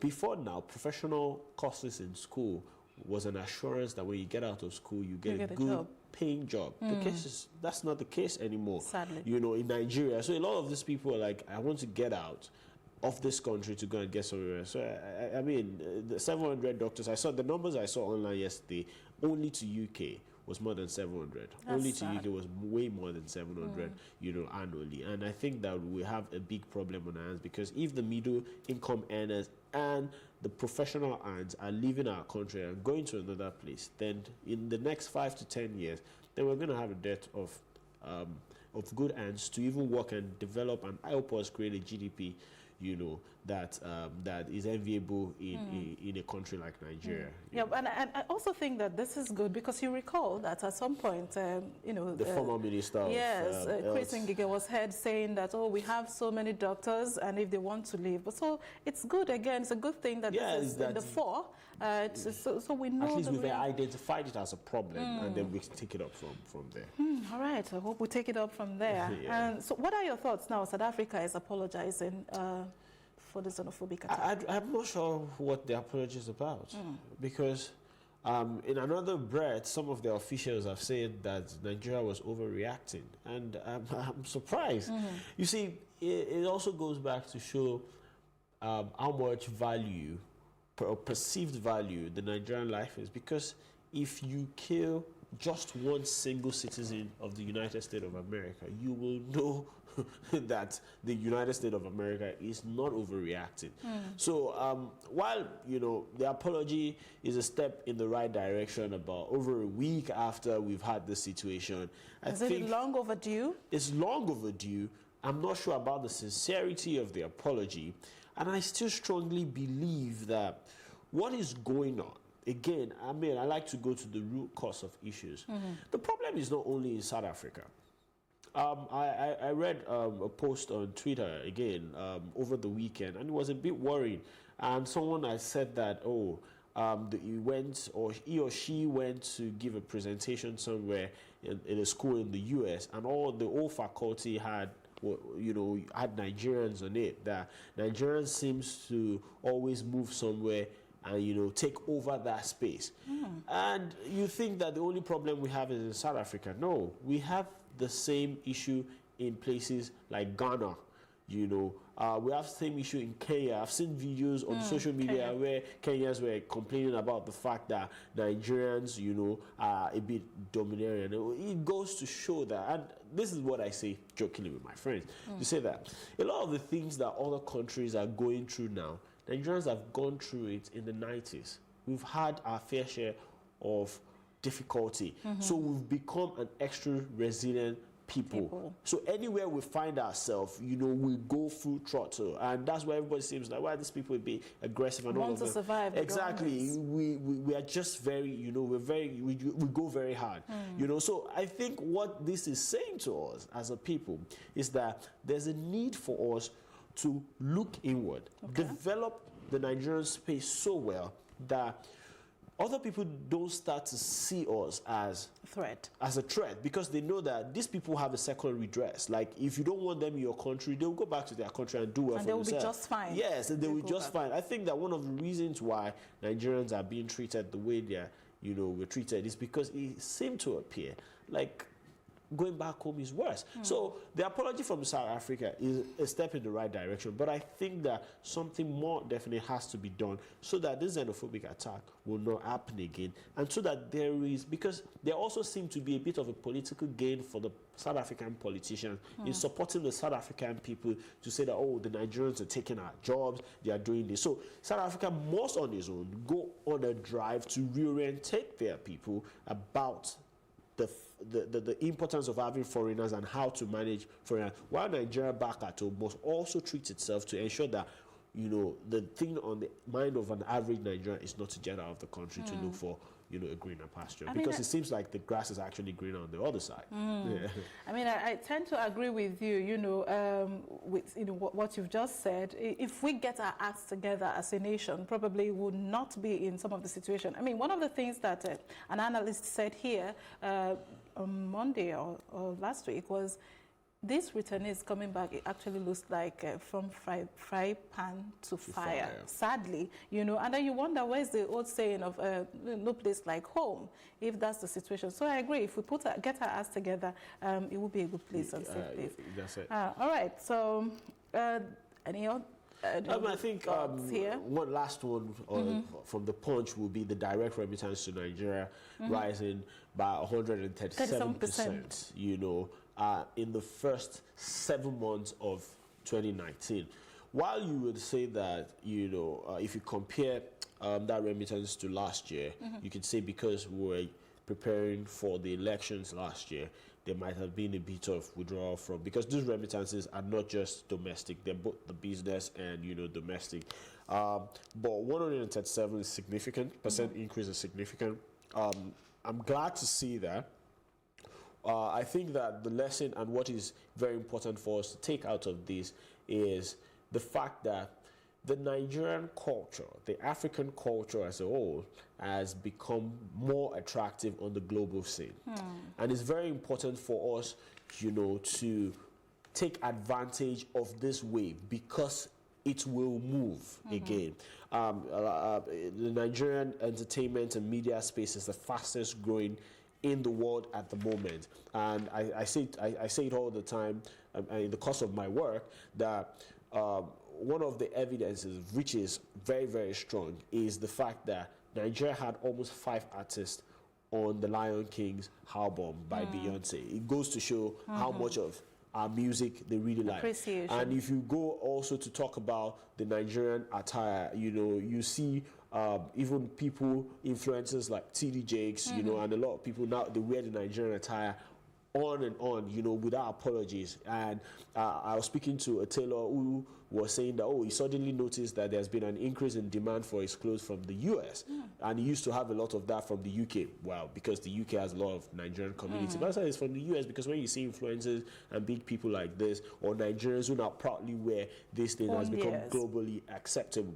My point here is that if we do not take advantage of this, the global companies are going to sit wherever they are and milk this to the very last, and before you know, we are holding the shorter end of the stick again. So these remittances, we should be happy about it, but we should ensure that we, you know, take advantage of it as quickly as possible so that we can maximize it for economic gain. Thank you very much. Great thoughts there. And so we'll move now very quickly, in the interest of time, to the Guardian newspaper, and it says, South Africa begs an exit of Nigerians hurts economy. Okay, and we'll discuss compensation on October the 3rd, rather, says Ramaphosa. I believe that's when our own president will join him. Obasanjo wants xenophobic attacks reported to AU, and 319 more Nigerians to return to Lagos today.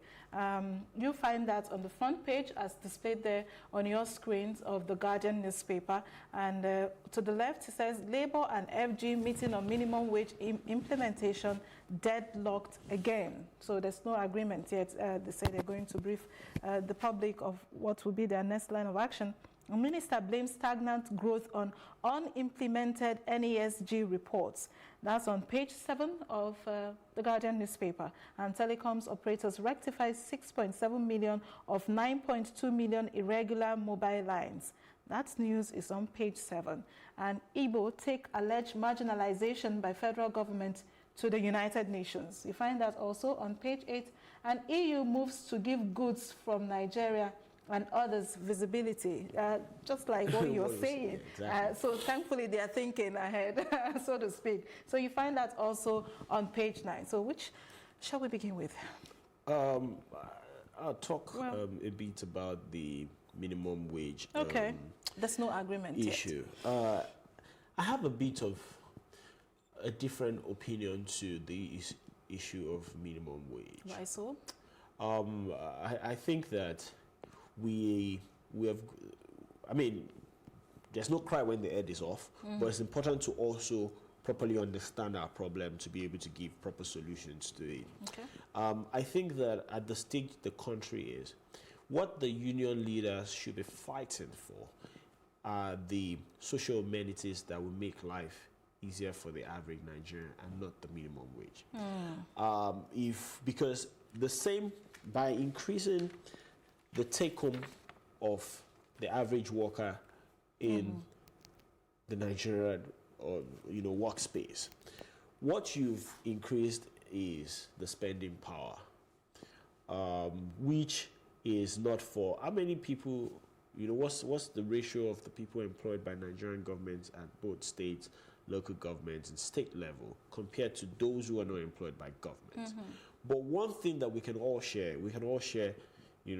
a 21st century transport infrastructure.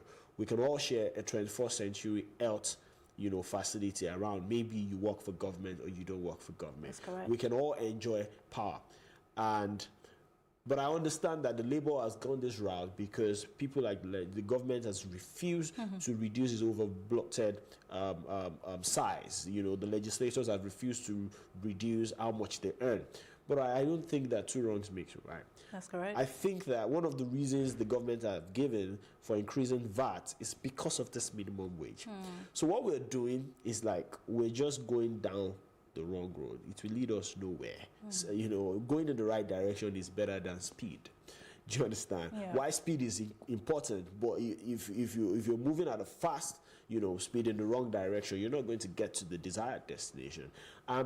Right now, I think what the Labour leaders should be fighting for are those social amenities, and they are not so big. We need good roads. We all don't have to put our cars on the road. We need good hospitals. We don't have to pay a ham and a leg, to be in good hospitals. And that is my opinion about the minimum wage thing.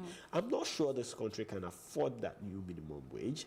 I think that we are further, going in. We're going to further go into major problems unless we find a way to significantly increase our revenue and will significantly increase infrastructure development else. That increase in minimum wage in the next 5 years, we're going to be asking for anything tangible. It won't amount to I was just going to say again, because in the news they said they are going to inform the public what's the next line of action. Maybe, let me just say, it could be again another industrial strike.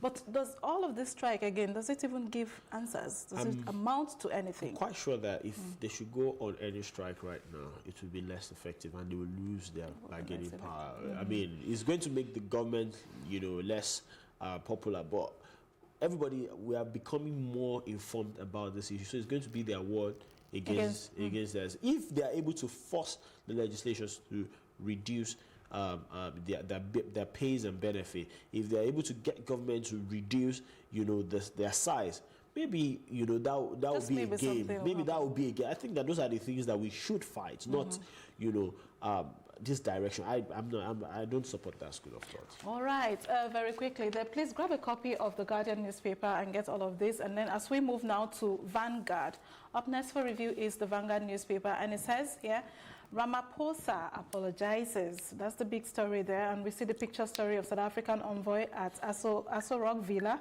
And it says, top there, Soludo, Rwanda, and Doyin Salami make new Economic Advisory Council. Please find that on page 9 of the Vanguard newspaper. And Mugabe was the most erudite statesman I had the honor of listening to, barring former U.S. Secretary of State Henry Alfred Kissinger, says that. I don't get enough credit for my work. Singer Adekunle Gold rather says so. Please find on page 11, they're displayed on your screen, why he says so. Infractions. SEC asks investor to utilize whistleblowing policy. Oh, what happened to that whistleblowing policy again? That's on page 19. Please grab a copy. And Apapa gridlock. Sanwo-Olu reps seek approval for Badagry and Lekki seaports. Find that interesting news on page 10 as displayed on your screen there. And over 100 local government areas in 33 states affected by flood. NIHSA says so on page 35. And oil prices looking up as Yemen threatens another attack on Saudi Arabia. That's on page 9 and of this newspaper, the Vanguard newspaper. Tribunal upholds Makindi's election. Southwest PDP tells Adelabo to accept verdict. And Masari, kidnapping, banditry can be cancerous, consume Nigeria. Please find out what the if is on page 7 of the Vanguard newspaper. Your thoughts on which one? The Economic Advisory Council, you know, very, very interesting team that the president signed up or announced yesterday. You know, one of Nigeria's finest minds put them together, but it's not enough to put that team together. Okay. I think that the government as a whole, not the president alone, the government and, you know, as a whole, the presidency as a whole must be ready to listen to the outreach from, you know, this team. And I like the fact that, you know, there seem to be even people that have spoken in different ways on those teams that have asked, oh, float the Naira, oh, the float, you know. And I think that will bring together a lot of refined ideas when they come together. What's a bit of a concern for me is how they went about, you know, the announcement of this Economic Advisory Council and the fact that it will be replacing the economic management team, you know, headed by the vice president. There seemed to be something a bit fishy there because just yesterday, the vice president still had a meeting with the economic management team. And then the release went ahead to specifically say that, you know, this Economic Advisory Council will be reporting directly to the president. You know, I just really, like you know, the good book says, the house divided against itself cannot stand. I just really, really hope that we're not starting to experience some frictions in that place, because at the end of the day, this Economic Advisory Council will not work in isolation, knowing that the economic management team under the vice president, however, I'd seem a bit more ceremonial than technical. And they will still, however, this Economic Advisory Council, made up of majorly people from the private sector, will still have to work with those in the public sector, ministers and the directors, for proper implementation of anything that they're, you know, advising the president to do.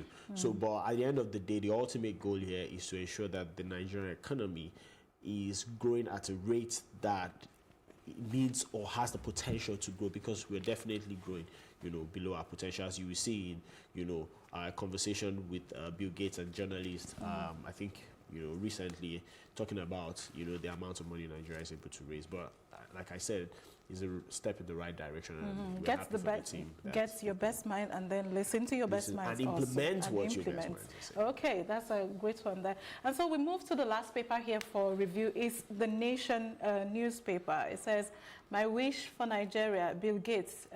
Find out what that's about on page 2, as displayed there on your screen. SDG's reports inside. Wadume military police tango over trial. reports creates row. That's on page 7. And workers for strike over minimum wage. Well, negotiation deadlocks. We talked about it already. That's on page 40. Please grab a copy of the Nation newspaper and know what it's about. And inside Tribunal, Oyo APC governorship candidate's petition lacks merit. That's on page 41 of the Nation newspaper. And RMAFC asks governors for new revenue sharing plan. State insists on 42% agency to expand source of income. Buhari accepts South Africa's apology for xenophobic attacks. That's on page 7.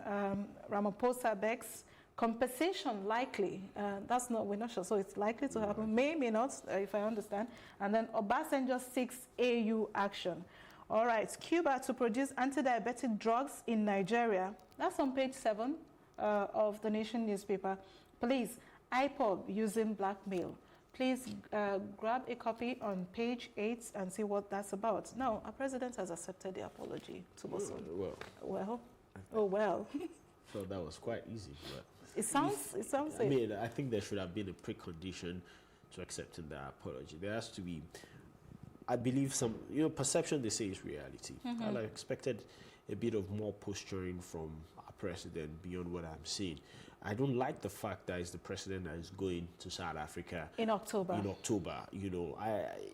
mean, come on. At the end of the day, the economy of South Africa might be stronger than Nigeria, but Nigeria remains, a force to reckon with in Africa, and I don't think that we should, in any way, even if we're weak, there's not time to show any side of our weakness. And so that also has offered the opportunity, so to speak, because in the earlier paper we saw of Ramaphosa saying, well, we'll talk about compensation when you come in October. I think that should have been a precondition. There should have been an offer. Who do we compensate? How do we move it? Let's even see tangible actions and plans towards it.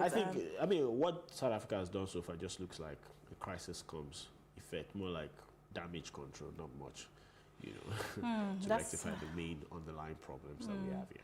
That's quite unfortunate. We hope to see a better result. And please grab a copy of the Nation newspaper and at the back and find out what the columnist is talking about. Musings on the PEC's verdict and hardball, one term at a time. So please grab copies of this paper earlier talked about on the newspaper review this morning. And that's where we'll be a wrap. Thank you very much to Bosun for being with me here. And so we're wrapping on this note here on Off the Press. We do this again tomorrow, the same time, 8:30 here on Plus TV Africa and Off the Press, where we'll talk about national dailies and the headlines and make sense of it. I am Amaka Okoye. See you tomorrow.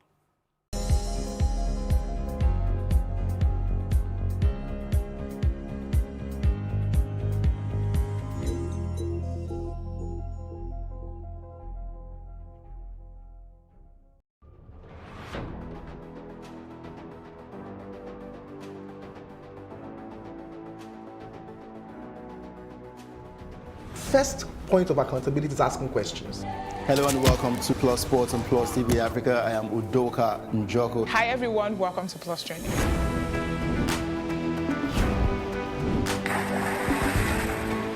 You cannot continue to recycle poverty while you're spending a lot of money on unproductive ventures. The government has to feel the impact. Honorable Commissioner, sir, welcome to the show.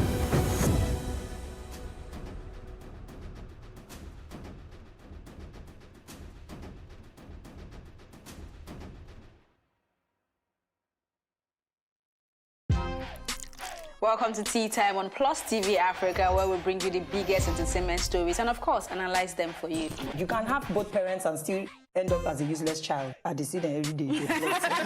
Most times I worry more about where I'm coming from and where I am now, and that determines my next step. Why are you sounding like Alibaba now? Plus TV Africa, we're feeling good. No time to dull, everybody feeling alright.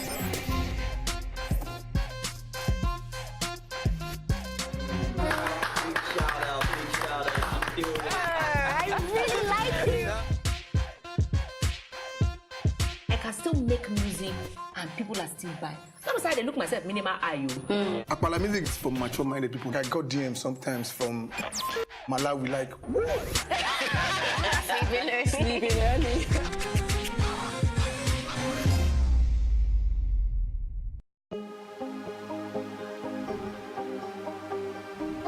Seize it for upcoming artists to blow in Nigeria.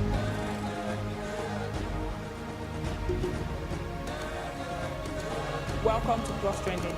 I am Buki November, your host, saying thank you for joining us on today's episode. Welcome back. It's tea time on Plus TV Africa. Practice makes perfect. I'm not perfect yet, but I'm a lot better than I used to be. He's a king. He's entitled to marry 100 if he wants to.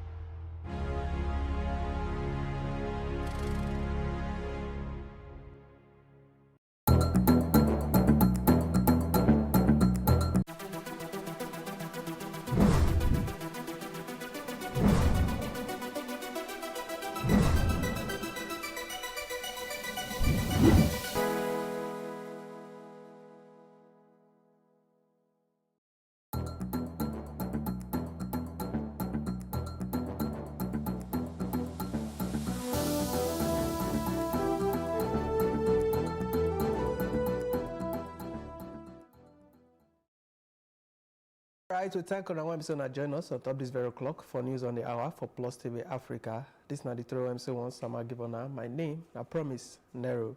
Let's say South African government on Monday don't do for my beg, give Niger people and the Niger government for the xenophobic beg for foreign nationals when say Niger join for their country. Oga President Cyril Ramaphosa, a special envoy to Niger, Jeff Radebe, he threw away their beggars as he meets with Oga President Muhammadu Buhari for the presidential villa Abuja on Monday. As they hot, they say young with the State House, a talk person after the closed-door meeting with the Niger leader Radebe. He said President Ramaphosa had already directed law enforcement agencies to grab all those where they say they put body for the brigade. Radebe, where we say the South African Minister of Energy, he said over 50 suspects ended up back so far in connection with the xenophobic palaver when we say it happened for some part of South Africa. They say the Nigerian Diaspora Commission don't tell the federal government say they're not going to abandon Niger people when we say they just show from South Africa. The chairperson of the commission, Abike Dabiri Erewa, he said the federal government, they do every to make sure say those who say they lost properties for the get compensation for the South African government. She said the federal government already put plans for place to make sure say the returnees will continue their business them for Nigeria. Expect the state governors to take responsibility for their citizens that have returned. Now I'm going to stress one thing. Those who returned are not criminals. In fact, they are very hardworking Nigerians.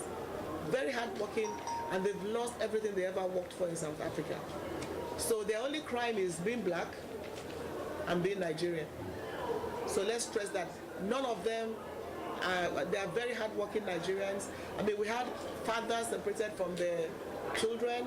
We had a mother, there's a widow with 4 children who just had to come back home. And for that widow with 4 children, I can't tell you, but there are already offers for scholarship for her children. Now, when they returned, everybody got a SIM card and airtime that will last about 2 months and some money for transportation. And Bank of Industry, as I speak with you now, has their contact, so they'll be calling them to come for the Bank of Industry soft loans, so that those are the immediate plans for them. Then as they settle in, we're going to profile them and do a needs assessment, because somebody might want to trade and you want to say go and do hairdressing. So it's better to do a needs assessment. We'll be appealing to the various state governors to ensure proper reintegration and welcome for these returnees from South Africa. As the next batch comes in, we'll also profile them and do the same thing. And Bank of Industry is waiting for all of them to come and take up the assistance the bank is offering. Let's say Oga President Muhammadu Buhari on Monday, he replaced the Economic Management Team, EMT, when we say the Vice President Yemi Osinbajo will be Oga with one Economic Advisory Council, EAC. The new EAC, when we say that they report directly to President, go get Oga when we say be economist, Professor Doyin Salami. Buhari's special advisor on media and publicity, Femi Adesina, he said the EAC, Osama Betayans, give the president on economic policy matter, when we say fiscal analysis, he joined an economic growth and one range of internal global economic matter joined to work with the relevant cabinet members and head of monetary fiscal agencies. He said the council, when they expect to Osama assist give the president for the development of the critical policies, could do on top monthly sessions. Other members of the council are Dr. Mohammed Sagagi, Vice Chairman, Professor Ode Ojowu, member, Dr. Shehu Yahaya, member, Dr. Eyabo Macha, member, Professor Shukuma Soludo, member, Bismarck Rewane, member, and Dr. Mohammed Adaya Salisu, secretary. They said the meeting of the Joint National Public Service Negotiating Council, JNPSNC, and the federal government don't do deadlock again on Monday, as they not agree to relate and do adjustment for the implementation of the new minimum wage. They say the General Secretary of the trade union side, Alade Lawa, he said the organized labor will talk on the next line of action for the matter of the minimum wage. The union claims say they don't notice say the federal government officials not serious about them at all, and that they suspect the foul play or their hidden agenda somewhere. Lawa said the union already report the development to their principals when say join the labor union and say Nigeria go do well to brief on top the next line of action very shortly. The chairman of the labor team, Simon Anchava, he say labor negotiating team don't still talk say they go still write to the Nigeria Labour Congress and the Trade Union Congress, TUC, for the advice to consider industrial action. They say the Rivers chapter of All Progressive Congress, APC, say they don't suspend the planned ward local government and state congresses for the state because of development of the judiciary. Isaac Obobula, the state critical committee chairman of the party, he talked this one as they yarn with talk people for the party secretariat inside Port Harcourt on Monday. The acting chairman tell the party faithful say all other party no go stop for the state. Ms. Maria Espinosa, the president of the 73rd UN General Assembly, on Monday hand over to Niger Muhammad Bande when we say he will lead the 74th session of the Assembly for the next 1 year. The group happened inside General Assembly Hall of the UN headquarters inside New York as they mark the end of the 73rd session. The 74th session will start formally on Tuesday with the inauguration of Muhammad Bande, when we say he be the permanent representative of Niger to the UN. For the short address, Guterres hailed Espinosa for her strong leadership. He says she is a champion for multilateralism, when we say make the UN relevant to all. They say Lagos when say be the commercial nerve center of Niger Pride. It all pride itself with so many positive sides from fine things and fine structures, but dirty no allow people breathe for the place. And they no agree manage or do something about the major part. Plus TV Africa team waka go touchlight the matter and are waiting to see 90 days. Improper refuse dumping has become a common sight. Elegant edifices, beautiful streets marred with the ugly sides of refuse. What is the right way to go? Well, if you ask me, dispose them off properly, I would say. We shall call him Abdullahi. He is a waste collector. People like him help to collect our refuse and make our environment cleaner. But just where does it end? This is the final destination. On the one part, our immediate environment is clean. On the other hand, it poses a different form of hazards. This explains why the government assigned waste collectors would refer to people like Abdullahi as causing black spots, meaning they actually dispose refuse in places not allocated or specified for the purpose. Apparently, Abdullahi's way may not be the answer. What has government done? Provisions have been made for the most part for waste collection, at least from what we see around. Improper refuse dumping has been a menace in our society, but as you can see from the view here, it is already so littered around me, my surroundings. Look at the gutters. It is all littered. Has this become a situation that is normal? Have we become so used to dumping refuse, so much so that we do not care anymore. So now, some big men, they are from far away, they are throwing the dustbin here. It's not only people are living here, many people are putting dustbin here. So I don't know why they are not more working here again. So please, I'm begging you people, should beg them to come and continue their work. This refuse here is very causing a lot of problem. At least the waste bin there, I don't know why they take this waste bin out of there. Anybody want to come and throw that, they will put it there. It's not good. It's for our heads. Look at where they are selling food. At least we will be hailing different type of disease everywhere. It's not good, and this will cause sickness in our body. Look at children all around everywhere. Understand? So we want the government to do something about it. See for all the street, everywhere mess up, everywhere they smell. See the waste bin and see dirty, they no fit come pack am. Government no dey help. It's not good now. What we cannot say is, why is it difficult, for instance, for someone to do this? I use this and do this. It is simple. Why are we not caring for our environment? Why are we not caring for where we live? And even by extension, our health. Is it a problem of society? I do not have the answer. Amaka Okoye, Plus TV, Africa. Let's say the Christian Aid Nigeria, don't put their new 7-year strategy for the 2019 to 2025 matter. The humanitarian aid joint body say their new strategy now to meet humanitarian needs of Niger people across the country, and they're not going to look tribe, ethnicity, and religion. The country director of the Christian Aid, Charles Use, he said the joint body when say they see themselves as Niger first aid responder for the Northeast. They look for their resources to support the federal government to meet the need of millions of Niger people when say they don't get where to stay and what to eat. On top when say they got displaced because of Bege around the country. The Nigeria of our dream, the Nigeria we have envisioned in 7 years, it's impossible for only Christian Aid to achieve it. And that's why today we are going public with it.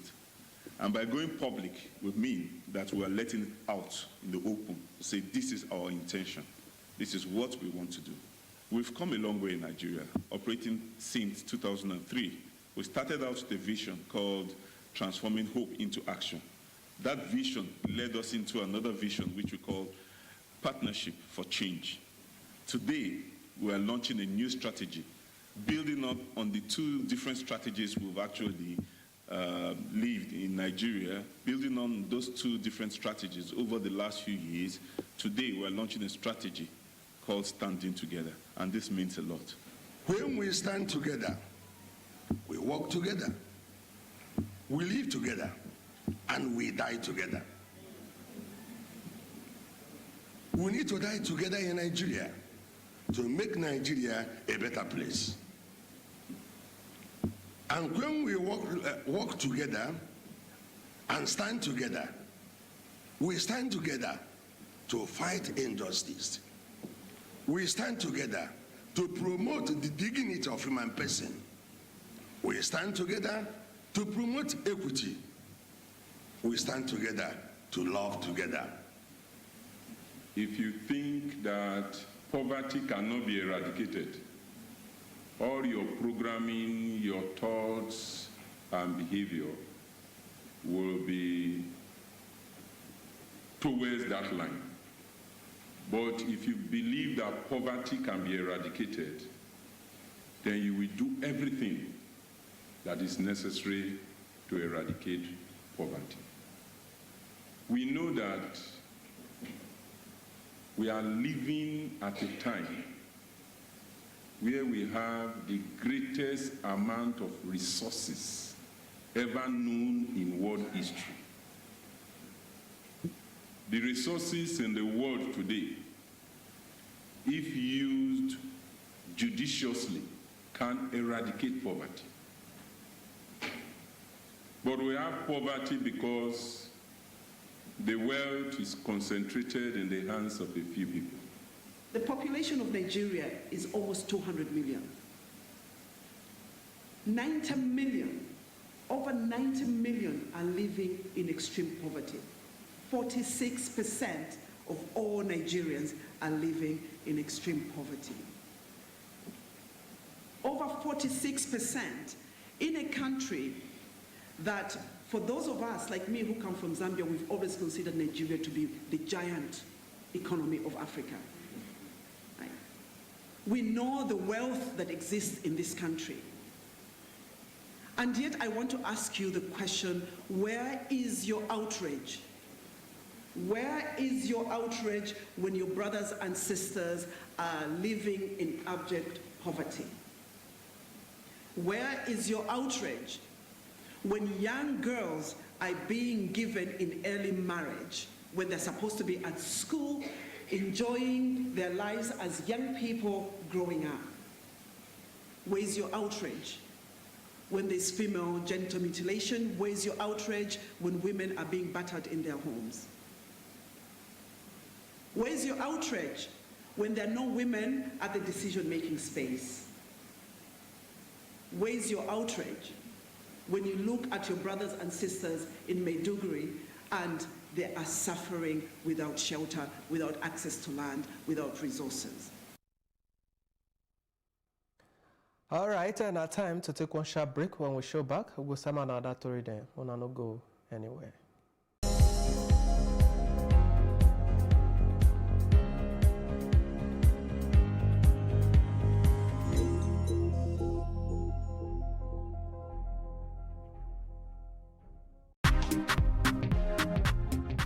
My name is Chidebere Chuko. I'm here for my mom, receiving an award for my mom.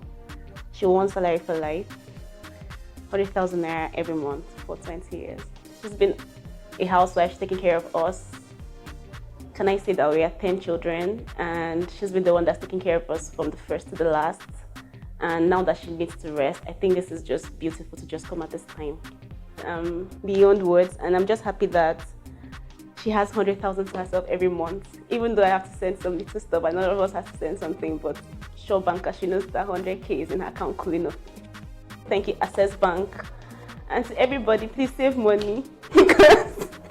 Save money, save in Diamond Extra account so that you can have a chance to win Salary for Life.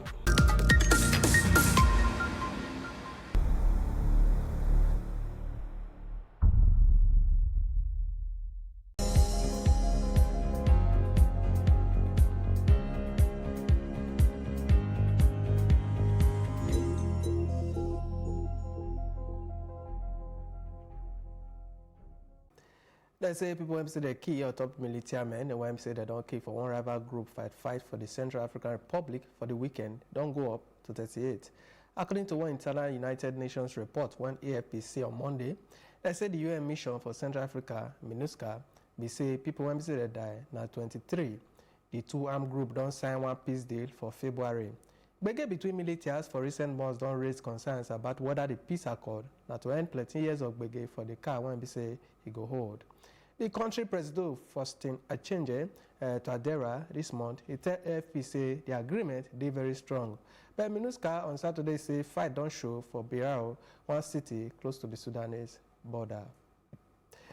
Let's say the chief prosecutor of the International Criminal Court of Appeal on Monday against the shock acquittal of before Ivory Coast leader Laurent Gbagbo for post-electoral Gbagbo key around 3,000 people. Gbagbo Wembise be the first head of state to stand trial for the Hague, and the deputy Charles Blegood now they clear from crimes against humanity for January, and they can release them the other month. Prosecutor Fatou Bensouda office say appeal go demonstrate to say the trial chamber he commit legal and procedural errors when say lead to the acquittal of Gbagbo and Blegood for all the counts. Bensouda say he don't clear their two and they not apply any better standard of proof. The next one, now our foreign news.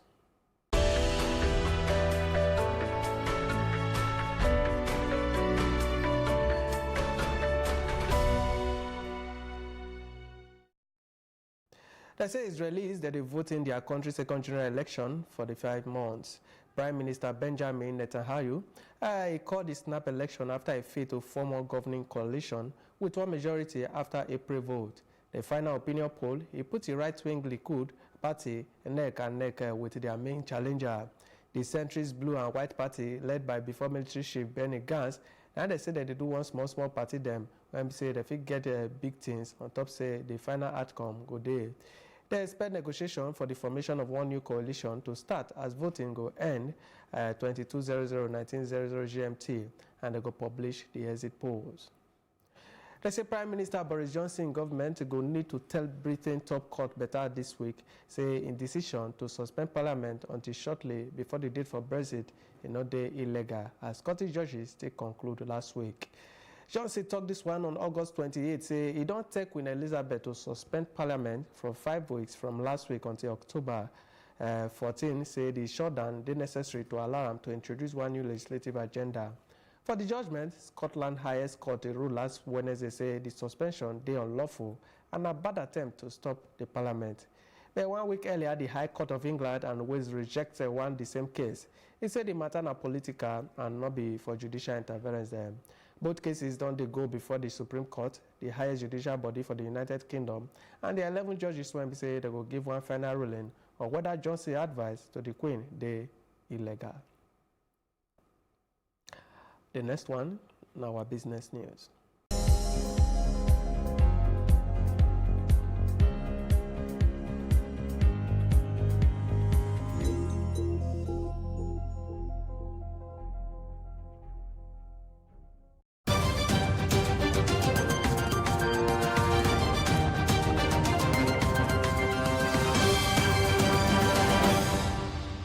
Let's say for the close of the first trading day of the week, stock prices, they one kind as the ASI dropped by 1.14%, follow-on drop for activities for the industrial sector. The all-share index dropped by 0.74 basis points to close at 27,574.32.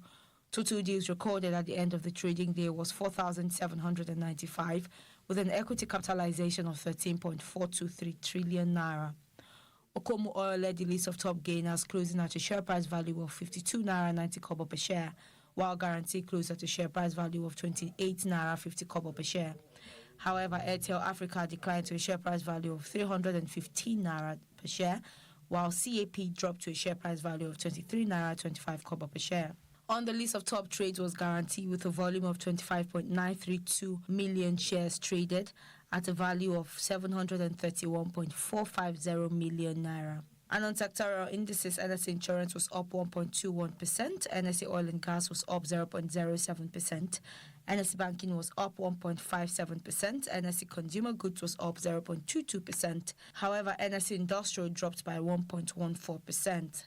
And on the Naira valuation, according to the Lagos Parallel Market, the Naira traded to the dollar at 357 Naira buying price and sold at 360 Naira to a dollar, while it traded at 445 Naira to a pound buying and selling at 448 Naira to a pound. It also traded at 390 Naira buying price to a euro and sold at 395 Naira to a euro. Still ahead for Plus TV Africa News, now our roundup for entertainment and sports with the show back.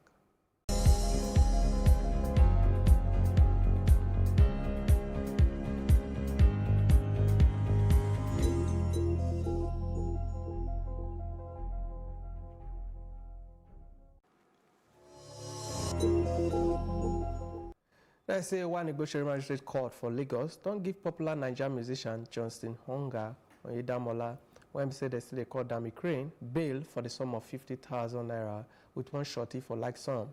The magistrate AFO Botoku is still carry matter go till October 11 for the trial.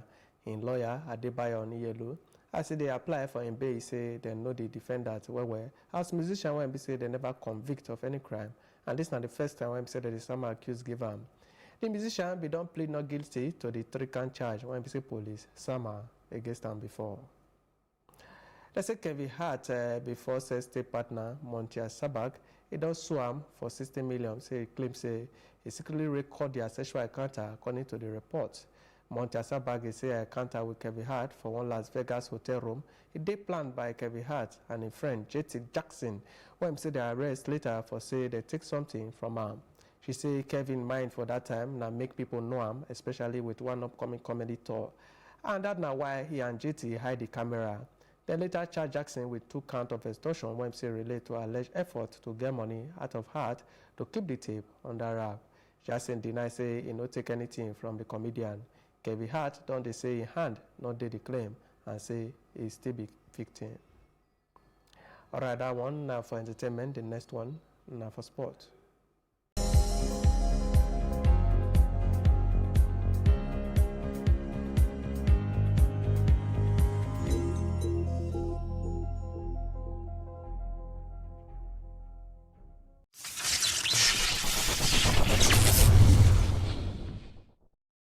Let's say Lionel Messi did the Barcelona squad for Tuesday Champions League opener with Borussia Dortmund after he recovered from one calf injury. The Barca captain played last for July for the Copa America for Argentina, and he don't miss Barca opening 4 games. They say the medical team say Messi don't defeat, and if he go back to play after Monday training section. Barca don't win only 2 of 4 La Liga games without him. And Ansu Fati, 16, is still joined for the squad after 2 goals and 1 assist for 116 minutes of La Liga football. All right, now wait till we get to top this very o'clock for now for News on the Hour for Plus TV Africa. For plenty information and better information, follow us at Plus TV Africa for Facebook, for Twitter, and for Instagram. And it could make sense if you subscribe to our YouTube channel at Plus TV Africa. We go see the salmon and plenty other to read them as time they go. My name, na Promise Nero, and I thank you that when so that they join us on well done.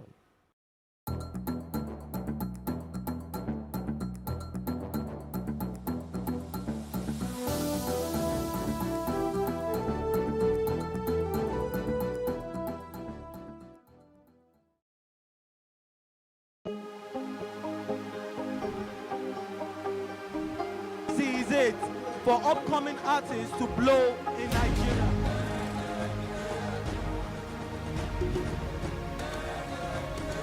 Welcome to Plus Trending. I am Buki November, your host, saying thank you for joining us on today's episode. Welcome back. It's tea time on Plus TV Africa. Practice makes perfect. I'm not perfect yet, but I'm a lot better than I used to be. He's a king. He's entitled to marry 100 if he wants to.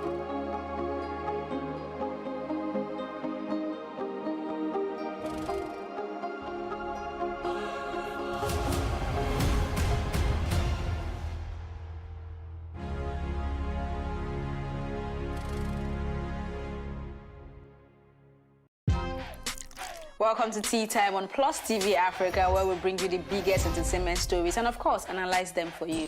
You can have both parents and still end up as a useless child. I see them every day. Most times I worry more about where I'm coming from and where I am now. Wow. And that determines my next step. Why are you sounding like Alibaba now? Plus TV Africa, we're feeling good. No time to dull, everybody feeling alright.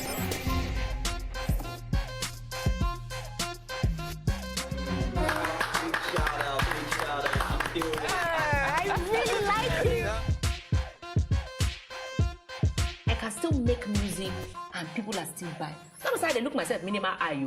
Akpala music is for mature-minded people. I got DMs sometimes from Malawi, like, Sleeping early.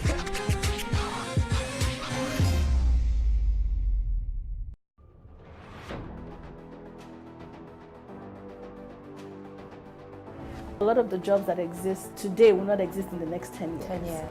When I see people today shouting, we're not too young to run, we are ready to run. Ready to run to where? The people of excellence are, to a certain extent, being held ransom by idiots and bandits. Once you are in government, you believe everything you do is right. And once you are in opposition, everything the government does is wrong. And so it's time for us to take over power.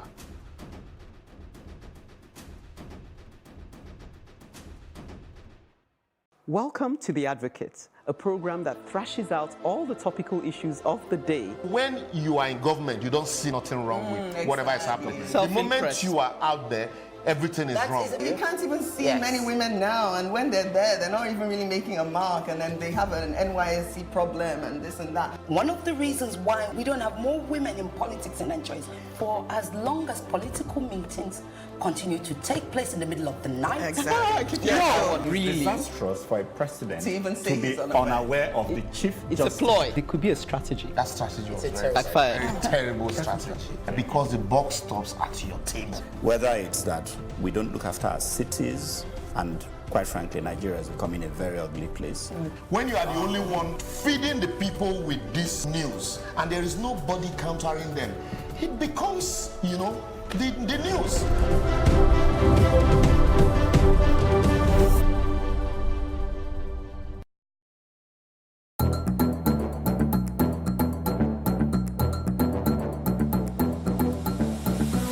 Country people, we dey thank una one that joined us on top News on the Hour for Plus TV Africa.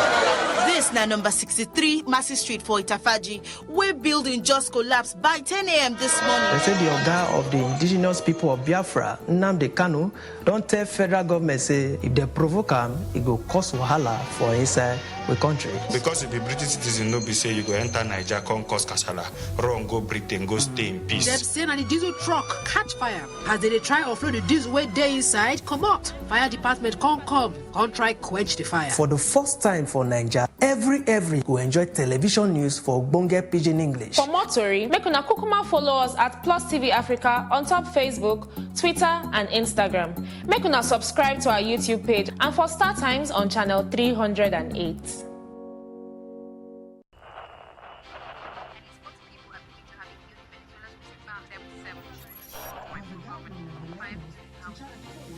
Politics has helped shape the decision of the polity, from conspiracy theories to good old-fashioned comic politics. These are the results of tomorrow's election. Okay, you have it already, have you? I think we've done very well in the very difficult circumstances in which we took over governance. Plus, politics will fill the polls of the country, from friends to frenemies, even strange bedfellows, to clones and stooges. We go beyond the rhetorics and the drama to analyze the story behind the story. Let anybody come and say! The perception in itself does more harm than actual corruption that you have. Plus Politics, not just another political show, it's about putting you, the citizens, in the know.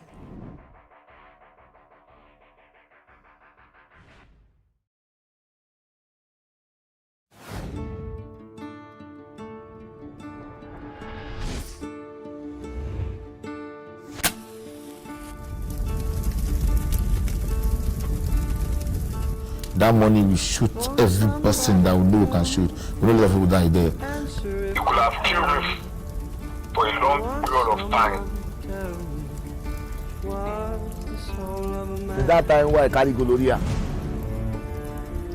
I first go hospital first, but it no go. Now I come make that mama. He just pulled it, he pointed and shot. What is the soul of a man? They suffer too much. They suffer too much. Issues around the Nigerian police, we have to tackle it holistically.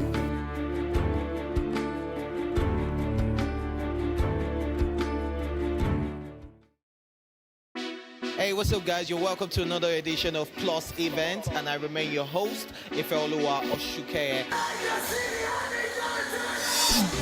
Your absence isn't an excuse anymore, as Plus Events is all you need, as we bring you the glitz, the glamour, and loads of fun. Oh, definitely, by no question. He's a living legend.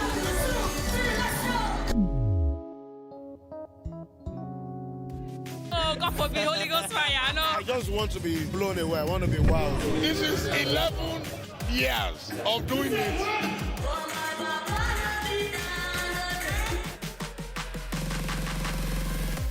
I'm surrounded by so much positivity.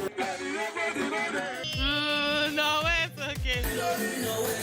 Yo, what's up, my people? It's your boy Starboy Terry. You're watching Plus Event on Plus TV. Stay glued to Plus TV Africa every Saturday and Sunday, 4:30 p.m. West African time. This TV station, Plus TV Africa, is designed to help to create a paradigm shift. The more we tell our stories, the more we learn from whatever our past mistakes have been. We can be much more than we are. We should be doing a lot in refineries. In are definitely investing in our staff. We're training, we're developing, we're creating the kind of workforce that will be the envy of the international broadcast. The quality of the reportage, the quality of our presentation, the quality of our production will be obvious. We're saying that we want to reach Africans wherever they are and get the message across to them. That's what Plus TV Africa is all about.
This Medan has been directed to empower 1,000 persons with disabilities in each state in the next 12 months. When I start hearing the shoot of guns, whatever I've done. Every public policy has winners and losers, and some will not be very happy with you, while others, usually the silent majority, will be quite happy.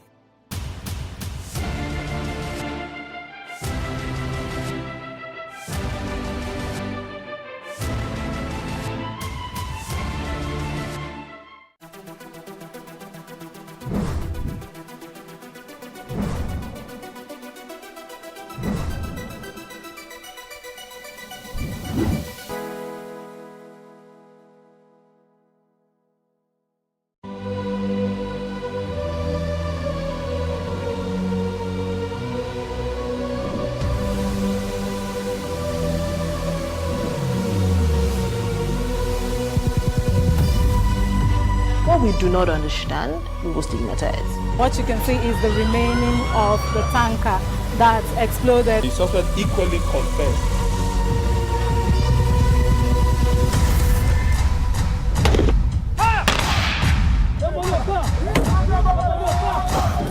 A 500 naira they collect them. If you no talk, then go beat you. Now 2,500 they pay.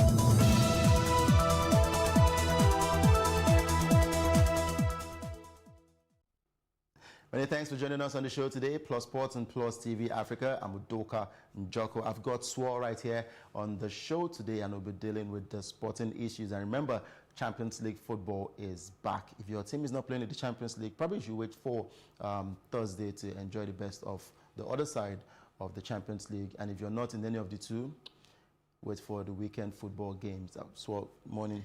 I cut that sub, but the sub is not for me. It's not for me. It's very crazy when you give subs, and the subs, you're sitting on that table that you're shaking. No, I'm not sitting. I don't support any football. I support Enyimba. Enyimba. Yeah. Indeed. Yeah. But it is interesting that this is going to be the very first Champions League night for this season, especially moving into next year.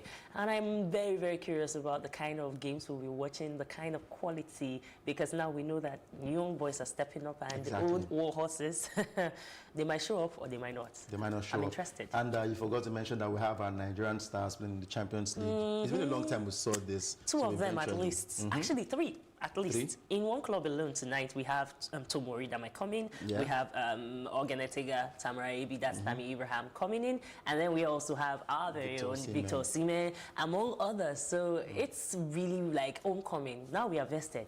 we are here. We're here to take the Champions League trophy. But then let's start off from the local scene and talk about the Super Falcons. Things are not going so well for the team at the moment, but not the team in particular, not the players, but when it comes to administrators and the officials of the team. We heard that Thomas Daneby, the coach of the Super Falcons, has left the country, headed back to his hometown, and the sports minister has waded into the situation and has ordered for the reinstatement of Thomas Daneby. He wasn't sacked. He wasn't sacked, but we heard that he decided to resign, but he wanted to be paid all his arrears. And one of the major reasons he gave for leaving the job is because he said he doesn't like interference when he wants to do his job. And I think it's wrong for the NFF or whichever body tries to interfere with the activities of the coach and the players. I think it's totally wrong. But for Thomas Daneby, I do not fault him in any way. Daneby actually is one of the good ones. Say from those that believe that in the national team, the coaches should be from the national or from the nation, those nationalists, say for that argument alone, he has been a very good one. For the past 3 years, he has been on board. He's been one of the most vested coaches, whether local or international, that we've gotten. There's no local game that he doesn't go for. In fact, most time you have to even tell him that, Baba, leave this one. This is just, he's very eager to get into the local talents. And that's why you have him on first name basis with the players. He doesn't have to think twice when he wants to say, okay, this is Charity Ruben, this is, Akpu or whoever. He always knows his players. And now when we had that conversation when the Algerian girls were in Lagos, and it was even on social media, we posted the story there and we're like, dude, what's going on, sir? And he's like, yo, I don't even know who I'm going to pick in my next game because I don't know who I'm having in my squad for the next game. It's for the powers that be. And it was kind of circumspect because, you see, this is still a job, even if it's the nation you're working for. And none of us would like if you are employed for a job and then you are micromanaged for the job. Exactly. And then before you can even, if you do well, everybody will be like, to the glory of you. And then the crop of people you carry, when you drop them and maybe they don't do so well, everybody will be like, it's your fault. When you already have a program, a regimen, he says he didn't have say over the back staff we carries and all that. And that's why we saw people like his assistant for over 2 years, Morimajo, get dropped. And then Coach Danjuma and Coach Wemimo of Sunshine Screen, getting. Now, I don't have a challenge or I don't have a grouch bringing in local talent, but there should be a process. There should be an easing out. You don't unruffle the waters because right now the Falcons still have 4 games at least to play to secure just 1 ticket for the Olympics. Only 1 African country will be going to the Olympics. That's how key it is. And you have Ghana that's now stepping to the plate. I know they are our local champions, but you see, sometimes if you don't settle players, they can step up and sneak that ticket. You have Botswana that upset South Africa. You also have some other Maghreb countries that are there for the taking. And we still have these key games. And then you start shifting you don't have a problem with the team before. We went the farthest in the World Cup, at least for an African nation, even if you didn't like the way we went about it. But on paper, we are looking good. We are up on the rankings. Our players are in the biggest clubs now, whether it's in Real Madrid or Barcelona. We have people coming for girls in Arsenal, and that tells you that the quality of the national team as a stock is rising. And we're having local girls like Alice Ogebe moving forward from local leagues into international quarters simply because they were picked by the national team coach. They played in the national team, and then they had people look at them and get to buy them and take them to other places. So I feel like it's a good thing Sunday Dare, the Minister of Sports, stepped in. I know I call him Minister of Soundbite, but I like the fact that he stepped in quickly and he went online to make it official on Twitter. And he's like, yo, we've talked with Daneby. This is the first time this year that Daneby is actually leaving on such a long 2 weeks. The conversation I had with him, the man has 3 houses. He has a summer house, autumn house, and winter house. And he has not even managed to go to any of these houses in his stay in Nigeria. So that will tell you that the man is vested in Nigerian female football. So if the man is vested, give him his opportunity. If he has carried us up this far, let him do the run. If we secure the Olympic ticket, fine. If we don't, fine. But if we secure the Olympic ticket, then let the man walk the walk. Not to bring us players that, I mean, at Agege, many of the girls, they had never played with each other before. It was the first time they were like, oh, now you be this. Oh, now you be this. And that's why we got only 1 goal. If we had a team that was in sync all together, Imagine the goals that will be raining on Exactly. Nigeria. We just hope that this interference will stop. And for Thomas Zanabi, we're not sure if he'll return anytime soon because we have a game in about 2 weeks. Yes. And if he doesn't take charge of that game, it's the assistant that will be taking charge of that game against the opponent. But it's quite a sad situation that we still have this kind of stuff going on in the country where a coach has been employed, but then powers that be, in quotes, are the ones doing the job. They can as well let the coach go and continue the job of being the coach of the national team because it doesn't speak so well of a national team if we still have interference like this going on. Let's go over to Chelsea and talk about Tammy Abraham. I wouldn't be able to pronounce the full name the way she... Tamara Abi. You're from the same area. Yes, Cemetery Road. Yeah. So it's fine. So Tammy Abraham, the Chelsea star, is still keeping Nigeria waiting. Some months ago, he said we should give him until the year 2022, then he will make up his mind. I went crazy when I saw that comment. I'm like, are you saying that Nigeria should wait for you? If England doesn't take you to the World Cup, then you switch allegiance to play for Nigeria. Now he's saying that the doors are open for him to come play for Nigeria, but he hasn't made up his mind yet if he's coming. I think, for me, I think he should, or rather, I think we should let go because it's not okay if a player keeps Nigeria waiting because this is Nigeria, this is your home country. Why do you have to dilly-dally? Why do you have to wait if you don't get a call-up from the English national team? And I think he hasn't also learned his lessons, picking from the older ones, the likes of Agbonlao.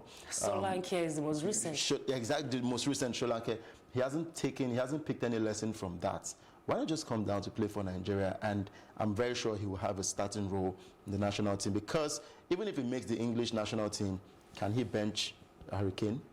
How many matches will he play for the English national team before he gets dumped? Because that's what they do.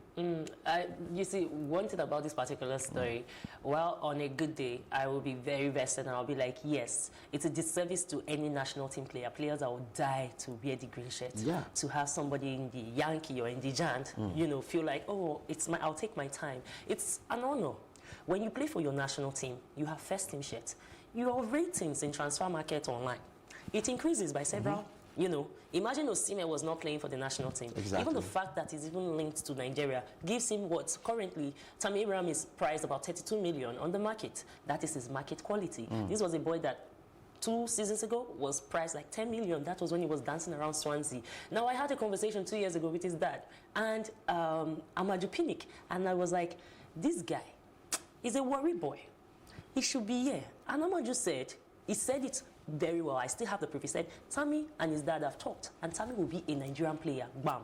But the problem was that period, Tammy was moving to Swansea, and he wanted young boys movement. Then he had a thing between Swansea and Newcastle, rather, and he wanted to be where young boys flex. And where young boys flex is national team, 3 Lions. You see the Lingard, you will do the bop it, lock it, and everything. But it's not sustainable. Now, I feel like it's getting mature. If England has not called you now, there's a reason for it. If Southgate calls him now because of the form that he is on, right now he's on a hotter form than Harry Kane. But can he sustain it? If he is on the national team now, imagine the kind of strike force we'll have. But currently, you can't even bench Osimhen. And Onuachu is picking up only just this weekend. He scored a blistering goal. And for that number 9, he will have a lot to run on. So he will even be lucky because unlike the others, he has options. In national team, he can play on the right wing or the left wing because he has that quality. He has not just used it for Chelsea in this season. So, dude, don't dilly-dally because in truth, it is just one small thing that takes Nigerians' love away. You can ask Victor Moses. He took us to play. and we showed him the way. So don't use Nigerians' emotions to play. If you want to be for us, say it now, because after now, everybody will move on. Exactly, everybody will move on. And talking about the national team, if he looks closely at the Nigerian national team, the Super Eagles now, he will see that we are more of a young squad than what we used to have before. I'm sure pretty soon Ahmed Musa will call it quits with the national team. Pretty soon. It's looking likely to happen anytime soon. Either after the Tokyo 2020 Olympics, it just can happen anytime soon. Because we have the likes of Taiwo Awoniyi, who hasn't even made a full statement in the national team. We have Victor Osimhen. There's Joe Aribo. My God. There's Paul Onuachu. We have a couple of young guys who are playing in the national team. Remember Chukwueze as well. And Kalu. Samuel Kalu. So it's just going to be a good mix if we have Tammy Abraham. But in your heart of hearts, do you think we need Tammy Abraham? We don't need him currently.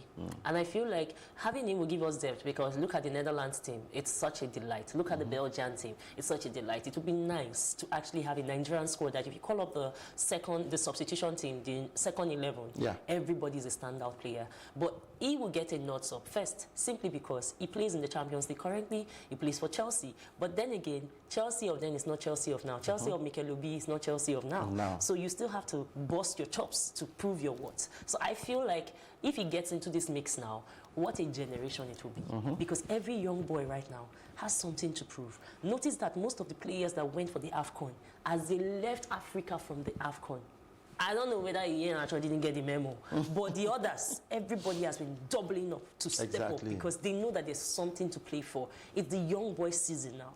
You saw what France did with young boys. Now, every young boy believes that if I take the game in hand, anything can happen. I can raise my stock, social media-wise, so somebody will give me money for adverts and all that. If I raise my stock, I mean, we had announced Maduka.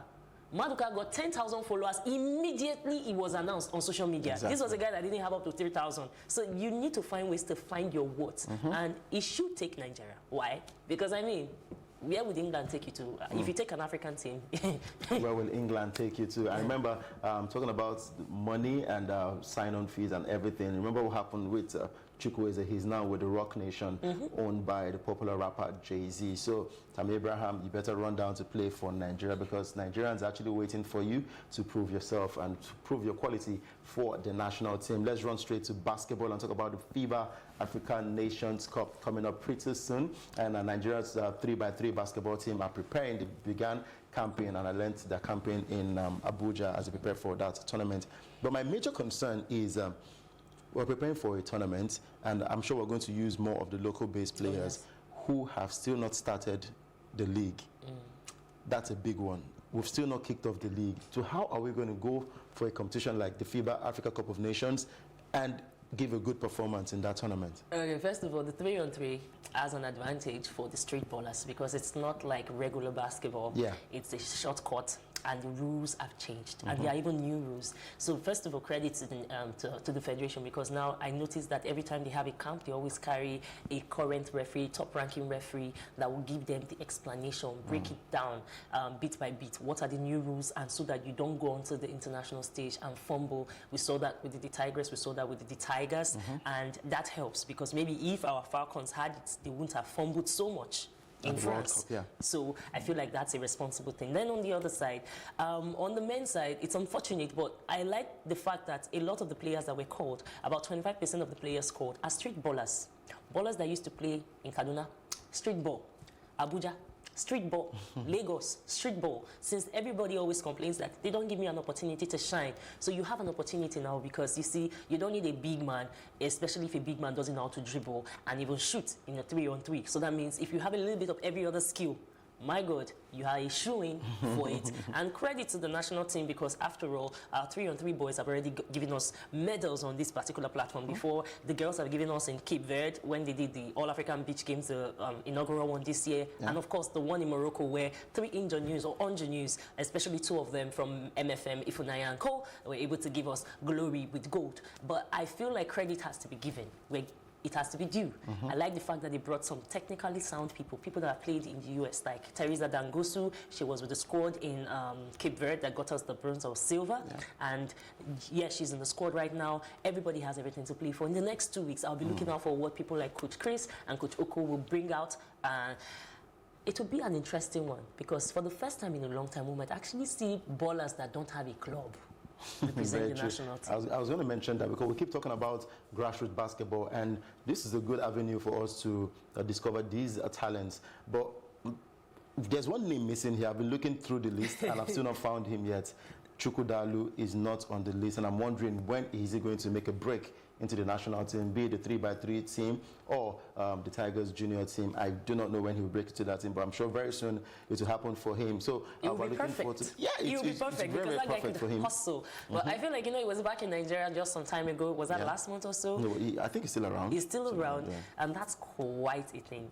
I leave it to the August that be, but I'm sure that by the time we have this conversation again, we would know the reason why he didn't get that call. But it would have been a fantastic addition between him, Timothy Guefe, but Timothy now is in the US. He was a fantastic street baller. We used to see him at VGC, among other places. That was a story of a boy that, you know, used to hawk pure water and still play basketball. And he was one of those fantastic ones that used to make it to the camp, but never in. And this was the perfect time for him to make it to the camp. Well, we wish them well in that one as they prepare for that tournament. Now let's switch over to the big one. Yes, when you hear that sound, you will be ashamed if your club is not playing in that tournament. Talking about the UEFA Champions League, it's back, and the fixtures are out. We'll be having matches from Group E, Group F, Group G, and Group H. Well, let's start off with Group E. We have Napoli taking on Liverpool, and we'll be having RB Salzburg taking on Genk in that game. And the big one to look out for has to be Napoli versus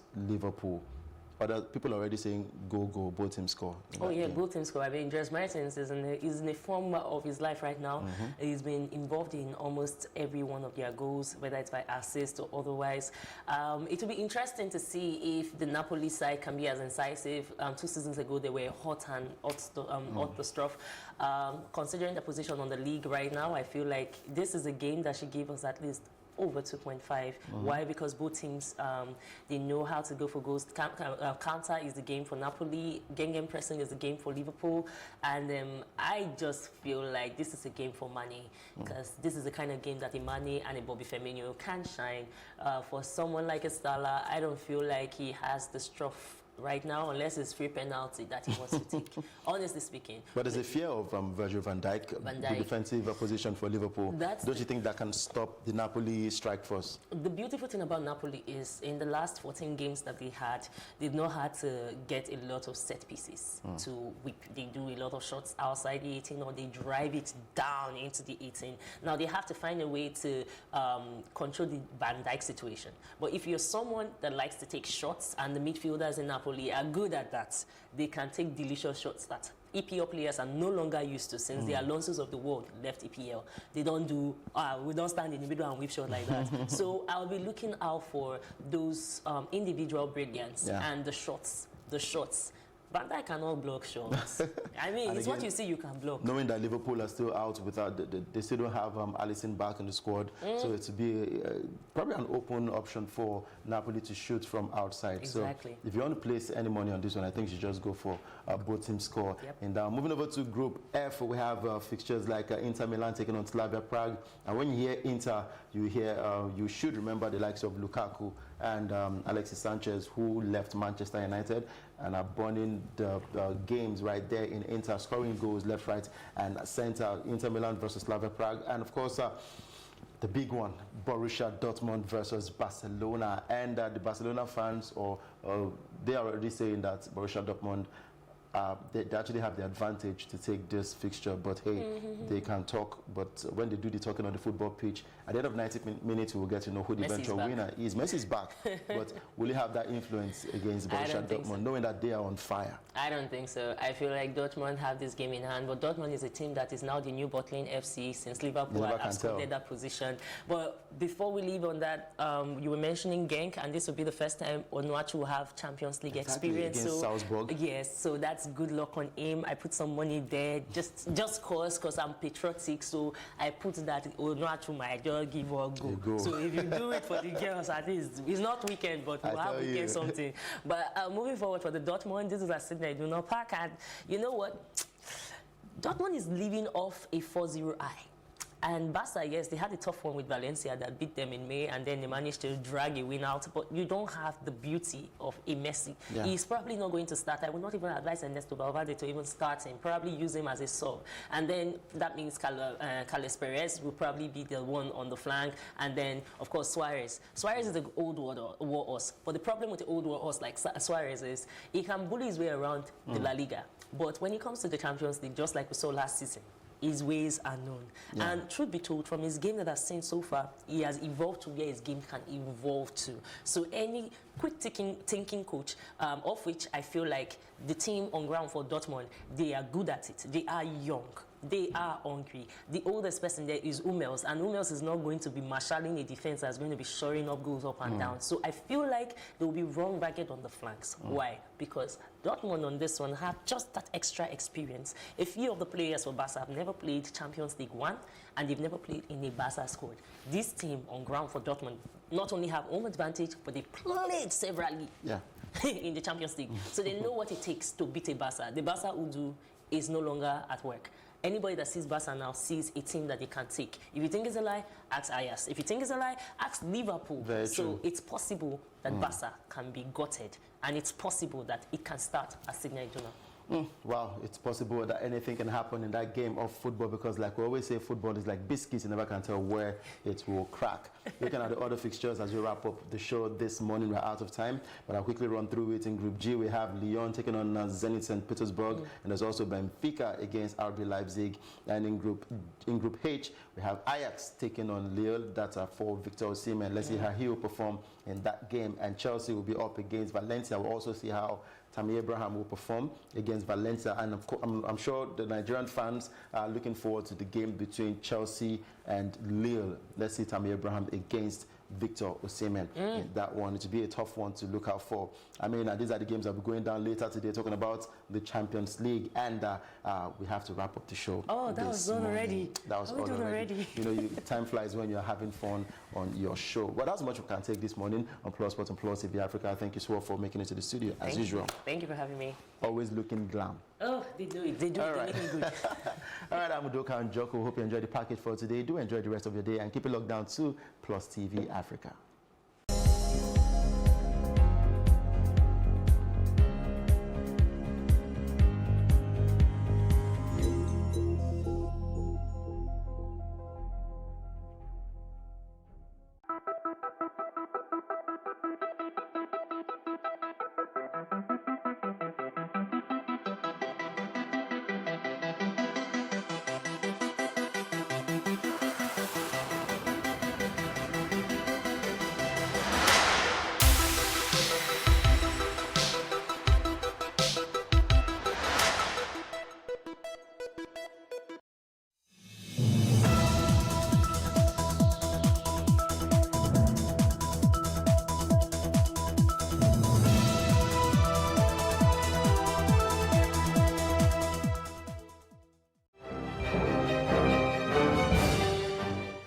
Many thanks for joining us on News on the Hour on Plus TV Africa. Here are the stories making the headlines, and I am Amaka Okoye. Now, South African government on Monday formally apologized to Nigerians and the Nigerian government over recent xenophobic attacks on foreign nationals, including Nigerians in that country. President Cyril Ramaphosa's special envoy to Nigeria, Jeff Radebe, conveyed the apology when he met with President Muhammadu Buhari at the presidential villa in Abuja on Monday. Addressing State House correspondents after the closed-door meeting with the Nigerian leader, Radebe said President Ramaphosa had already directed the law enforcement agencies to apprehend all those involved in the attacks.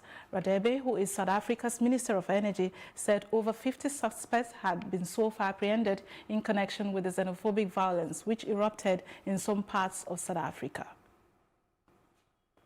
The Nigerians in the Diaspora Commission assured that the federal government would not abandon Nigerians recently returned from South Africa. The chairperson of the commission, Abike Dabiri-Erewa, said the federal government is doing all it can to ensure those who lost properties in the violence gets compensation from the South African government. She, however, said the federal government has already put plans in place to ensure the returnees can continue their businesses in Nigeria.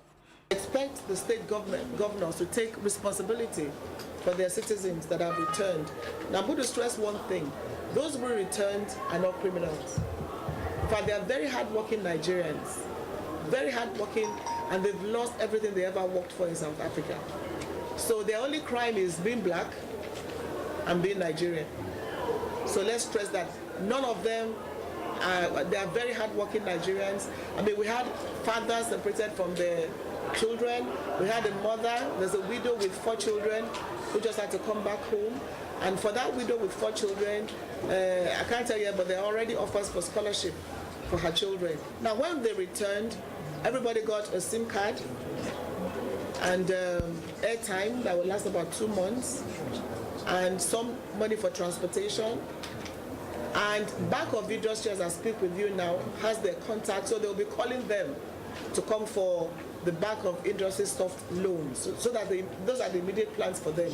Then as they settle in, we're going to profile them and do a needs assessment, because somebody might want to trade and you want to say go and do hairdressing. So it's better to do a needs assessment. We'll be appealing to the various state governors to ensure proper reintegration and welcome for these returnees from South Africa. As the next batch comes in, we'll also profile them and do the same thing. And Bank of Industry is waiting for all of them to come and take up the assistance the bank is offering. Now, President Muhammadu Buhari on Monday replaced the Economic Management Team headed by Vice President Yemi Osinbajo with an Economic Advisory Council. The new EAC, which reports directly to the President, will be chaired by an economist, Professor Doyin Salami. Buhari's special advisor on media and publicity, Femi Adesina, said that the EAC would advise the President on economic policy matters, including fiscal analysis, economic growth, and a range of internal and global economic issues, working with the relevant cabinet members and heads of monetary and fiscal agencies. He said the council, which is expected to assist the President in the development of critical policies, would hold monthly sessions. Other members of the council are Dr. Mohammed Sagagi, who is the Vice Chairman, Professor Ode Ojowu, a member, Dr. Shehu Yahaya, member, Dr. Iyabo Masha, Professor Chukuma Soludo, Bismarck Ruwane, and Dr. Mohammed Adaya Salisu. Meanwhile, the meeting of the Joint National Public Service Negotiating Council and the federal government deadlocked again on Monday as they failed to agree over relativity and consequential adjustments for the implementation of the new minimum wage. General Secretary of the trade union side, Alade Lawal, said that the organized labor would decide on the next line of action on the issue of the minimum wage. The union claimed to have found out that the federal government officials are not serious about it at all, hence suspecting foul play or a hidden agenda somewhere. Lawal, however, added that the union has decided to report the development to its principals, including the labor unions, and that Nigerians will be adequately briefed on next line of action very shortly. Chairman of the Labour team, Simon Anchava, said Labour negotiating team had also resolved to write to the Nigeria Labour Congress and the Trade Union Congress on their advice to consider industrial action. The Rivers chapter of All Progressive Congress, APC, says it has suspended the planned ward, local government and state congresses in the state due to development in the judiciary. Isaac Ogbobula, the state's caretaker committee chairman of the party, disclosed this while speaking with newsmen at the party's secretariat in Port Harcourt on Monday. The acting chairman assured party faithfuls that all other party activities would go unhindered in the state. Now, Ms. Maria Espinosa, the president of the 73rd UN General Assembly on Monday, handed over to Nigeria's Mohammed Bande, who would lead the 74th session of the Assembly in the next 1 year. The ceremony, which held inside the General Assembly Hall of the UN headquarters in New York, marked the end of the 73rd session.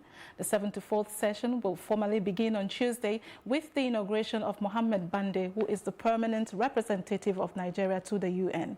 In a short address, Guterres lauded Espinosa for her strong leadership, describing her as a champion for multilateralism, who made the United Nations relevant to all.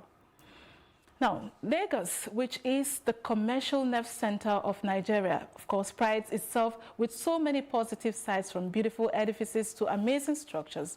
However, there is constantly the sight of wastes that are not properly managed or disposed of, even in major parts. Now, Plus TV Africa's team takes a look on the reality of this menace, and here is the report. Improper refuse dumping has become a common sight. Elegant edifices, beautiful streets marred with the ugly sides of refuse. What is the right way to go? Well, if you ask me, dispose them off properly, I would say. We shall call him Abdullahi. He is a waste collector. People like him help to collect our refuse and make our environment cleaner. But just where does it end? This is the final destination. On the one part, our immediate environment is clean. On the other hand, it poses a different form of hazards. This explains why the government assigned waste collectors would refer to people like Abdullahi as causing black spots, meaning they actually dispose refuse in places not allocated or specified for the purpose. Apparently, Abdullahi's way may not be the answer. What has government done? Provisions have been made for the most part for waste collection, at least from what we see around. Improper refuse dumping has been a menace in our society, but as you can see from the view here, it is already so littered around me, my surroundings. Look at the gutters. It is all littered. Has this become a situation that is normal? Have we become so used to dumping refuse, so much so that we do not care anymore? So now, some big men, they are from far away, they are throwing the dustbin here. It's not only people are living here, many people are putting dustbin here. So I don't know why they are not more working here again. So please, I'm begging you people, should beg them to come and continue their work. This refuse here is causing a lot of problems. At least the waste bin there, I don't know why they take this waste bin out of there. Anybody want to come and throw it there, they will put it there. And it's not good. It's for our heads. Look at where they are selling food. At least we will be hailing different type of disease everywhere.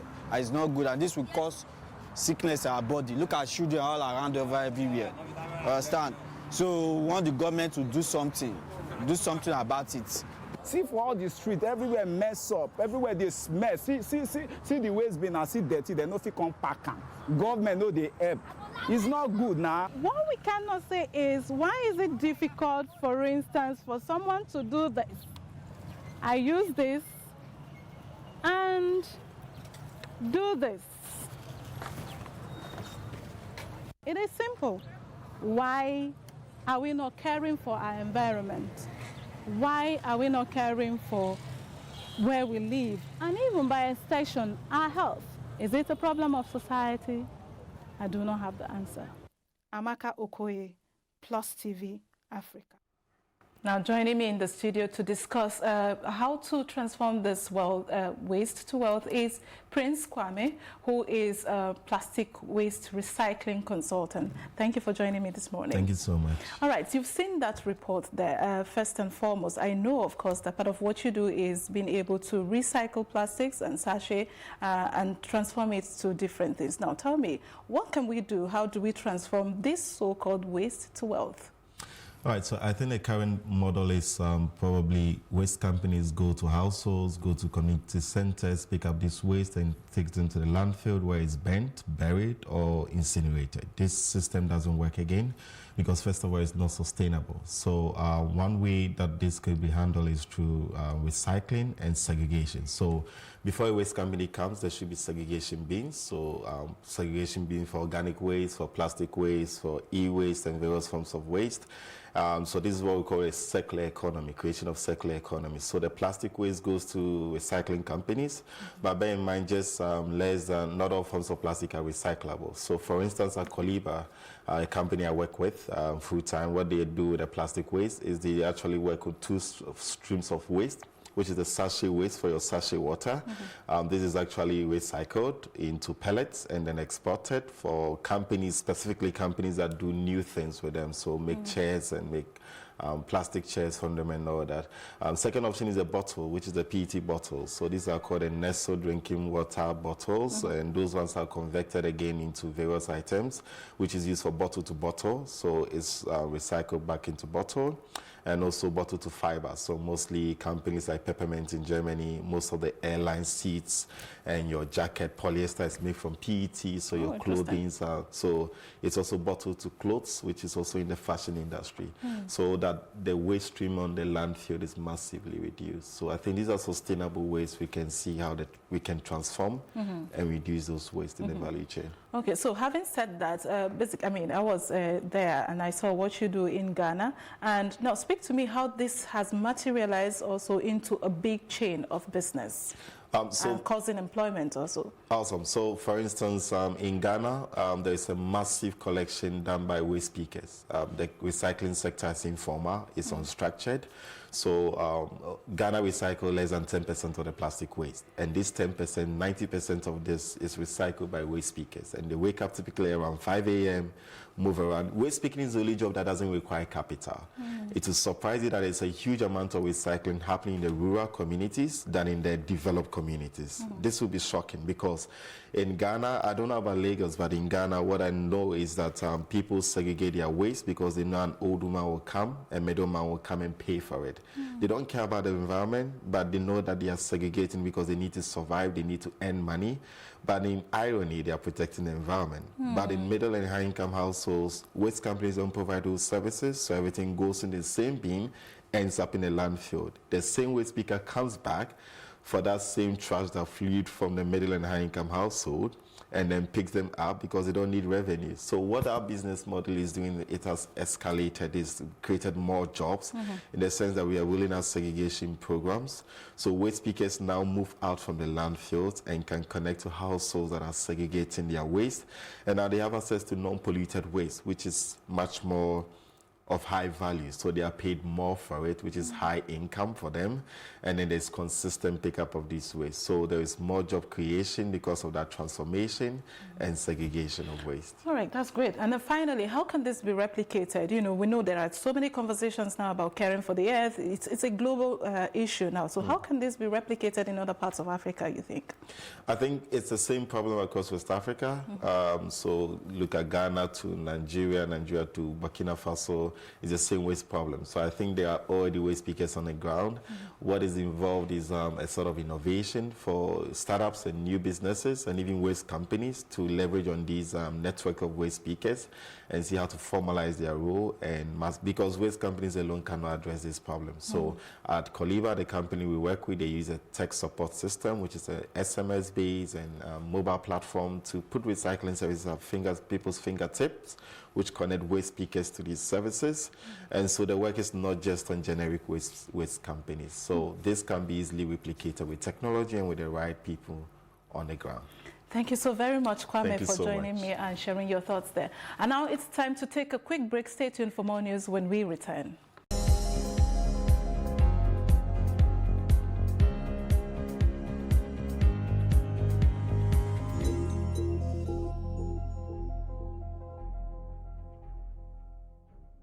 Now, the death toll of militiamen killed in rival group fighting in the Central African Republic at the weekend has risen to 38, according to an internal United Nations report seen by the media on Monday. The UN mission in Central Africa initially put the death toll at 23.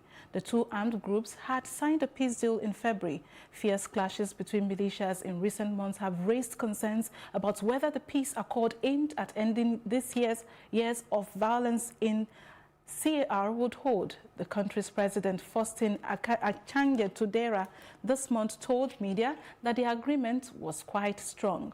But MINUSCA on Saturday said fighting had broken out in Birao, a city close to the Sudanese border.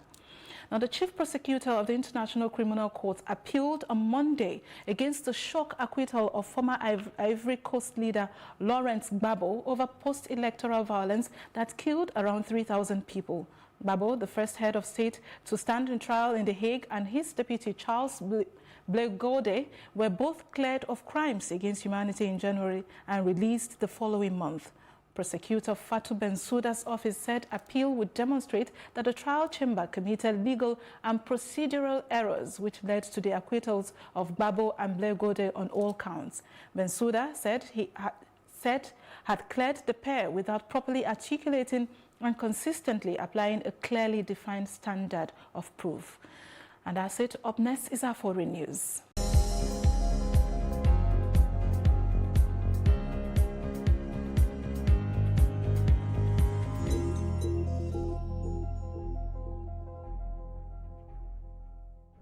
Open accounts. The Get Allowed in Millions promo is back again, and this time it's bigger, better, and life-changing. Save your way to millions faster than you think. Open any Fidelity account with 20,000 naira, or top up your existing account with 10,000 naira, and stand a chance to win a whopping 1 million. million or 2 million in our monthly draw. That's not even all. Listen, there's more. Guess what? Open an account with 50,000 naira or top up an existing savings account with 50,000 naira and you could win 3 million naira. Fidelity Bank definitely did not come to play at all. Maintain an average balance of 200,000 naira and you could win the grand prize of 10 million naira. I'm now a millionaire. I love Fidelity. You too can save your way to millions. Hurry to any Fidelity Bank and start saving today. Or simply scan the QR code on all promotional items to open an account and participate. Many consolation prizes and weekly cash prizes up for grabs. We are Fidelity.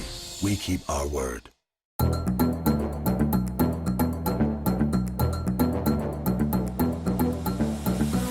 Country people, we dey thank una one that joined us on top News on the Hour for Plus TV Africa.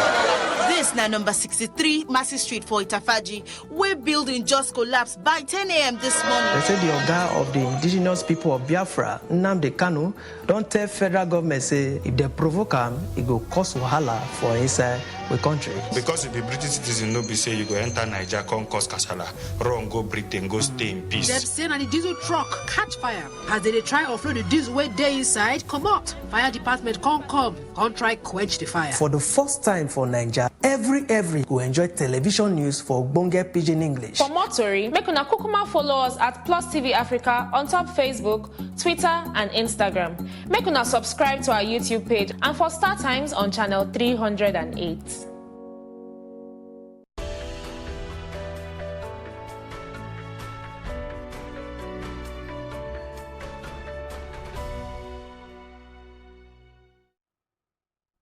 And on the foreign scenes, Israelis are voting in their country's second general elections in 5 months. Prime Minister Benjamin Netanyahu called the snap election after failing to form a governing coalition with a viable majority after April's vote.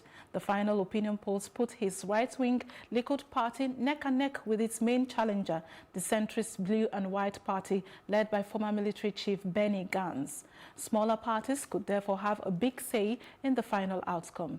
Negotiations on the formation of a new coalition are expected to start as soon as voting ends at 22 p.m. and exit polls are published.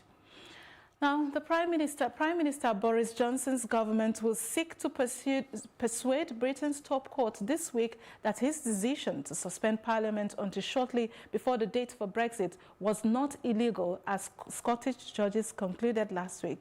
Johnson announced on August the 28th that he had asked Queen Elizabeth to prorogue or suspend Parliament for 5 weeks from last week until October 14, saying the shutdown was necessary to allow him to introduce a new legislative agenda. In a damning judgment, Scotland's highest court ruled last Wednesday that the suspension was unlawful and was an egregious attempt to stymie Parliament. However, a week earlier, the High Court of England and Wales rejected a similar case, saying the matter was political and not one for judicial interference. Both cases are now going before the Supreme Court, the highest judicial body in the United Kingdom, and its 11 judges will give a final ruling on whether Johnson's advice to the Queen was illegal. And that's it on foreign news. Up next is our business news.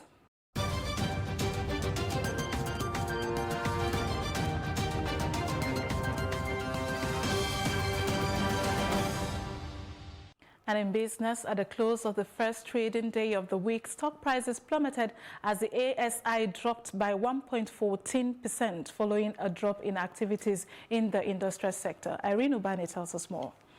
The All-Share Index dropped by 0.74 basis points to close at 27,574.32.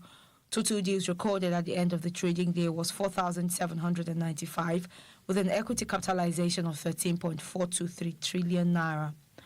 Okomu Oil led the list of top gainers, closing at a share price value of 52 naira 90 kobo per share, while Guarantee closed at a share price value of 28 naira 50 kobo per share. However, Airtel Africa declined to a share price value of 315 naira per share, while CAP dropped to a share price value of 23 naira 25 kobo per share. On the list of top trades was Guarantee with a volume of 25.932 million shares traded at a value of 731.450 million naira. And on sectoral indices, NSE Insurance was up 1.21%, NSE Oil and Gas was up 0.07%, NSE Banking was up 1.57%, NSE Consumer Goods was up 0.22%. However, NSE Industrial dropped by 1.14%. And on the Naira valuation, according to the Lagos Parallel Market, the Naira traded to the dollar at 357 Naira buying price and sold at 360 Naira to a dollar, while it traded at 445 Naira to a pound buying and selling at 448 Naira to a pound. It also traded at 390 Naira buying price to a euro and sold at 395 Naira to a euro. And still ahead on Plus TV Africa News is a roundup on entertainment and sports. We'll be back in a moment.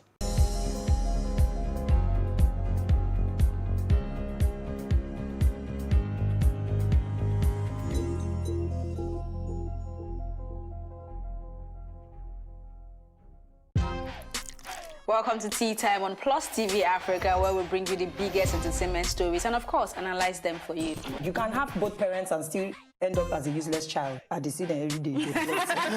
Most times I worry more about where I'm coming from and where I am now, and that determines my next step. Why are you sounding like Alibaba now? Plus TV Africa, we're feeling good. No time to dull, everybody feeling alright.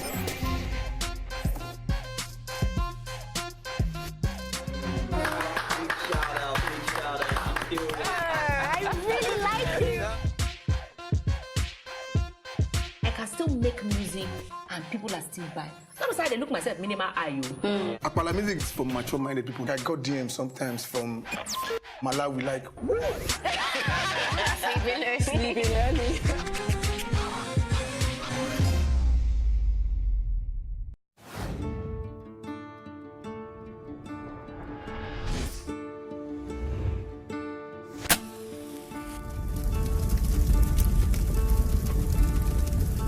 That money will shoot every person that we know can shoot. We don't let people die there. You could have killed me for a long period of time.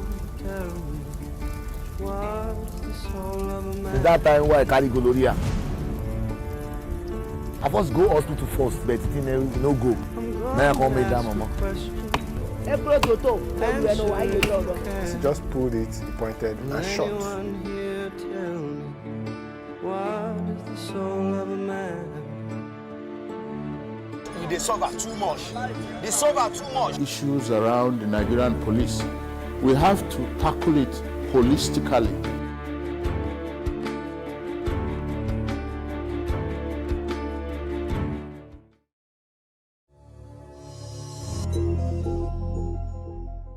And in entertainment, an Igbo-Shere Magistrate Court in Lagos has granted popular Nigerian musician Johnson Huga Oyindamala, also known as Dami Crane, bail in the sum of 50,000 naira with one shorty in the like sum. The magistrate AFO Botoku also adjourned the case till October 11th for the commencement of trial. His lawyer Adebayo Onielu, while applying for his bail, said the defendant is a well-known musician who has not been convicted of any crime, and this is the first time he will be accused of one. The musician had earlier pleaded not guilty to the 3 counts charged preferred against him by the police.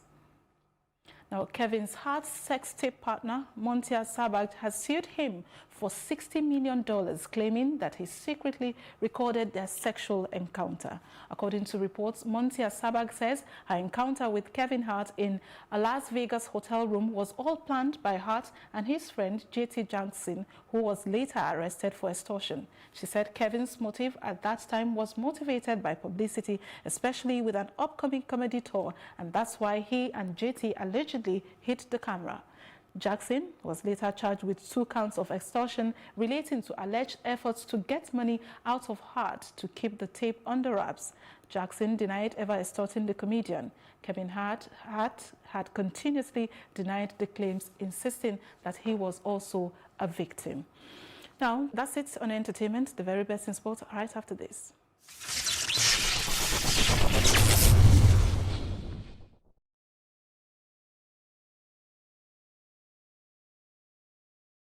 In sports, Lionel Messi in Barcelona's squad for Tuesday's Champions League opener with Borussia Dortmund after recovering from a calf injury. The Barca captain last played in July during the Copa America for Argentina and has missed Barca's opening 4 games. Messi was passed fit by the medical team to return after Monday's training session.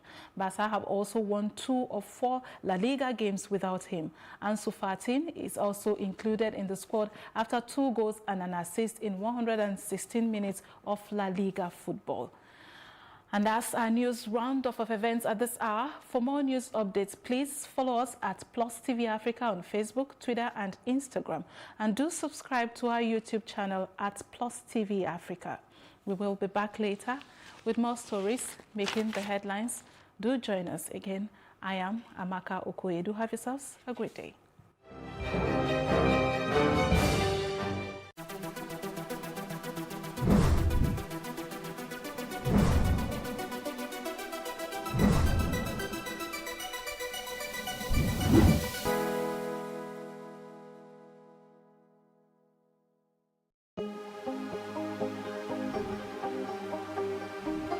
Is it for upcoming artists to blow in Nigeria?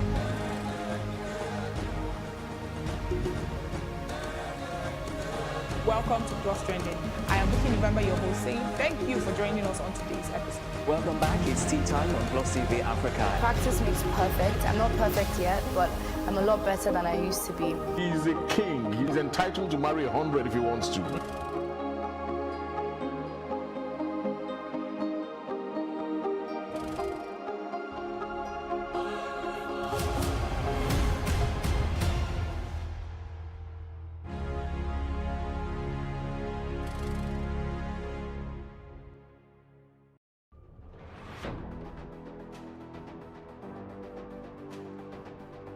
A lot of the jobs that exist today will not exist in the next 10 years.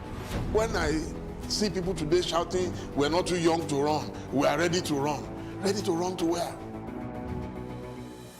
The people of excellence are, to a certain extent, being held ransom by idiots and bandits. Once you are in government, you believe everything you do is right. And once you are in opposition, everything the government does is wrong. And so it's time for us to take over power.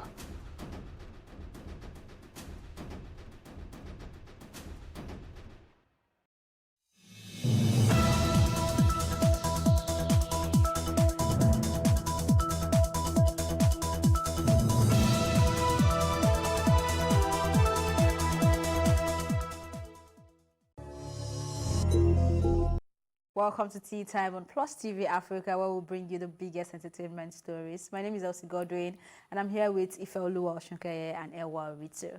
Good morning. Good morning. How are you guys doing? Great, great. How are you doing? I'm good. I'm very okay. All right. Are you sure? Yeah. Why are you looking at me like something must be wrong? I'm drinking tea. Okay. Okay. Before I spill tea. Anyway, Nice. we're starting with Nigerian vlogger Lola OJ, who has reacted to rumors of getting pregnant for footballer Obafemi Martins. She had announced 3 days ago that she welcomed the child 3 months ago. However, the identity of the child was not revealed. On Saturday, a particular blog decided they have had enough, or they have enough to unveil the father of Lola OJ's baby. In the revelation post, she was linked with Shino Pella, alleging she used to date the socialite until his wife did everything within her power to end the relationship. And then she started dating Obafemi Martins, who has now been rumored the father of her baby. Reacting to the allegations, Lola OJ gave in to being vulnerable for a minute. She wrote, and I quote, "Today, I was sent some links and I read, I'm not upset. It just feels weird when people go out of their way to try and assassinate your character just for fun.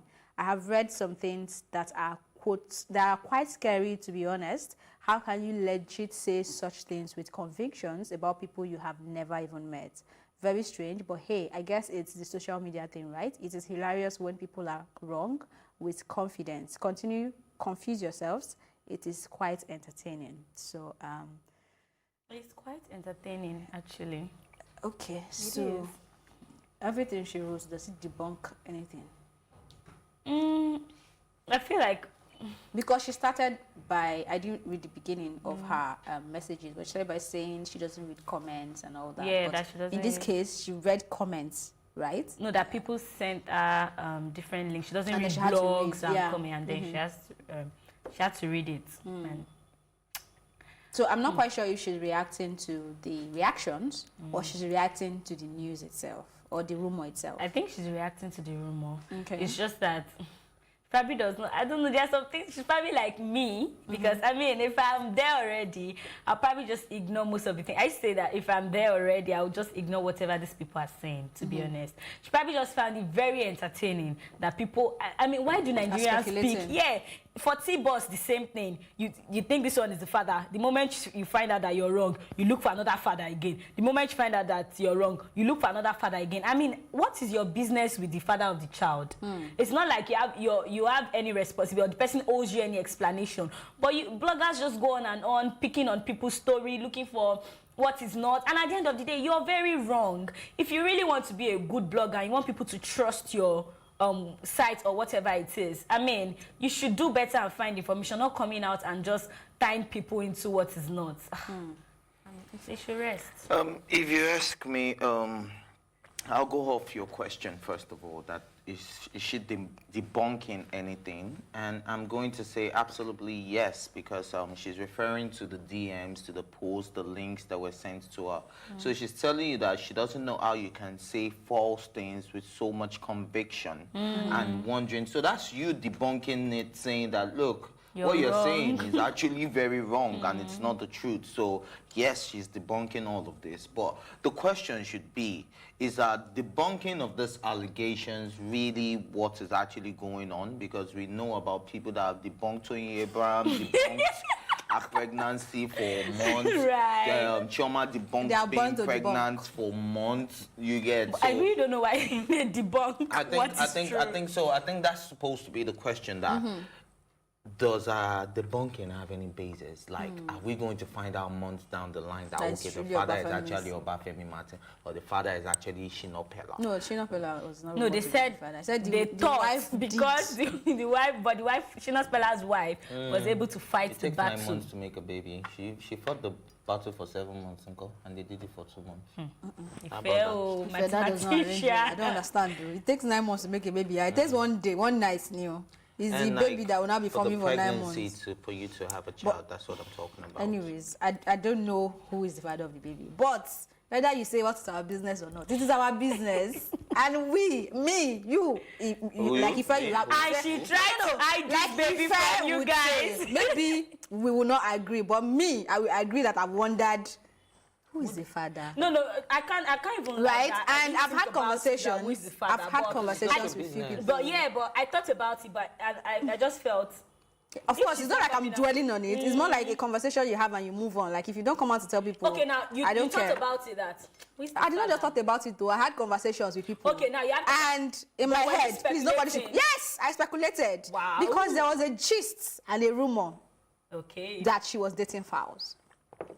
Oh. I mean, it's just a rumor. And then they were like, oh, they couldn't get married because she's from a Muslim home and she's from a Christian background, and that they really love each other that much and blah, blah, blah. That was my own speculation. I think wondering. even reasonable. Wait now. No, I'm just saying that is the gist going around. So now we do not know. And I mean, when she was in London a few weeks ago, Falz was also in London, and there was someone who was on that trip with him that she appeared on his she appeared on his story, on that guy's story, and of course that guy was on the same trip with Falz. So I do not know, but that is the gist going around. So when the Obafemi Martins thing came out, I'm like, where did you come from? LC Plus TV Africa. I already said this, and then a friend said, hold on, when I sent this rumor or this allegation that it's Obafemi to someone else, she was like, that she didn't even think of it being Obafemi or Shina Pella. That people she thought was either Falz, Deji, or Toby. I don't know who Deji is. I don't know who Toby is. But that is the gist going. So where Obafemi Martins is coming from in this whole conversation is and these people need to be careful. It's surprising. Obafemi is married. Yeah. You need to be very his home if you know this is if you're not sure of what you're putting out there, you need to be very careful. What if his wife is somebody that does not even want to listen to anything, but like if this is going on behind every rumor there's you know what I mean? Don't destroy people's marriage because especially when you don't have evidence. it's so sad. Yeah, basically. But it's entertaining anyway. I mean, what are we here for? We are here for the gist. If you are, you know, entertained. We are here for the gist. If you are, you know, entertained. Nope. In your mind. Anyway, moving on from that story, Michael Jackson's estates, they are filming over Leaving Neverland Emmy win. The documentary won 2019 Emmy Award for Outstanding Documentary / Non-Fiction Special. Okay, Ife. Okay, so I decided not to talk about this yesterday because I'm one of the people of the opinion that Leaving Neverland was absolutely unnecessary. Because this is a dead man, and these are cases that have been discharged, that he has been discharged and acquitted about while he was alive. We have the case of Macaulay Culkin, the Home Alone guy, and who said Michael Jackson never did anything inappropriate around him. I'm going to go back to Dave Chappelle's Sticks and Stones joke when he said, he said if he was a pedophile, which he's not, but if he was, the first child he would go after would be Macaulay Culkin. Because do you know how you're going to have the bragging rights after that, that saying, oh, I had Macaulay Culkin, and you know how hard that guy is out. You know how hard he is to catch, right? Right. From Home Alone, you can't catch that boy. So if you catch that boy, you have to be a proud guy. So if Macaulay Culkin is saying that, look, this dude didn't do nothing around me, I've always been of the opinion that Leaving Neverland was one-sided from the start, because we didn't get people from the Michael Jackson estate or from anybody his around, background around him that had a follow-up story or that could back whatever they were saying, or that could have said, okay, that even hinted that maybe, just maybe what you guys are saying is true. But there was no such person in the picture. It was just so the it two was boys one-sided. and the family. It was the two boys, and out of the two boys, you were only able to interview one of them and his family. So how does that even win an award? Because I mean, it's questionable being nominated to start with. You've seen documentaries like When They See Us that actually moved the not to whole be world. nominated, right? I think When They See Us is not a documentary; it's a mini-series. So that's the difference. It's actually a docu-series. It's a docu-series, Yeah. but it's a documentaries are different from docu-series. No, it's basically an name you give to documentary when they are too long, and you can't just box them into a 20-minute thing. Well, I don't know your idea of a documentary, but that's not a documentary. That's a docu-series, and it's totally different from a documentary. A documentary just focuses on one A particular. docu-series is a part of a documentary. Okay, It's a no type argument. of a documentary, actually. Yeah, okay. But then maybe they wanted to focus on short ones. And I I mean, we have the Fire. The Fire Festival. Yes, on which it. is also nominated, and which is the biggest carnival. Yes, and I think that Everyone movie who has seen deserves Fire that award. says that, wow, like this is like You the opened you craziest be like, time wow, and in the people, whole it world. was And there's trending, it someone was very serving a controversial. life sentence on that particular documentary. I mean, I said a life sentence. They're serving a jail time on that particular documentary. Now, you're talking about a dead man who can defend himself, whom you did not talk to his estate, you didn't talk to anybody around him, and then that thing is when, if I was Michael Jackson's estate, I will also be filming over this, saying that, look, this is a one-sided story. It's so wrong. And It looks like they're wrong. just trying to get more attention to And that 10 years series, after because this people man are is really dead, not he's paying having 2 attention cases to it. against him. Who are you going to charge? Who is going to serve the Come punishment? and charge me. You service time. No, let's start the fight first. Maybe before they finish the fight, I'll be dead too. You don't know. It is law and legal. Right. Anyway, it's time for a quick break, but when we return, it will be time for more stories. We'll be right back. Hey, what's up, my people? It's your boy Elvis Poco. I want to say to you, keep watching Tea Time on Plus TV Africa. Big stories live here.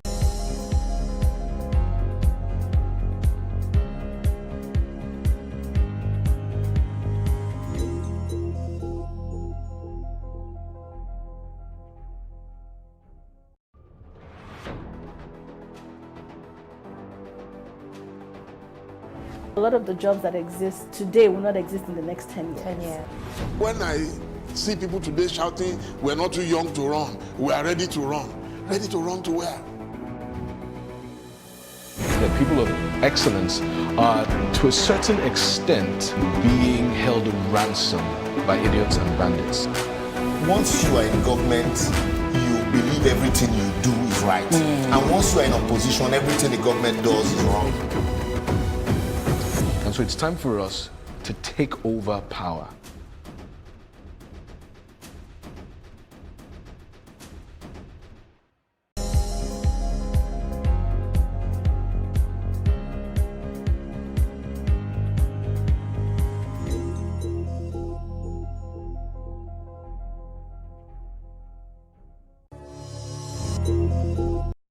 Welcome back. A model is suing Kevin Hart for over $60 million for a sex tape.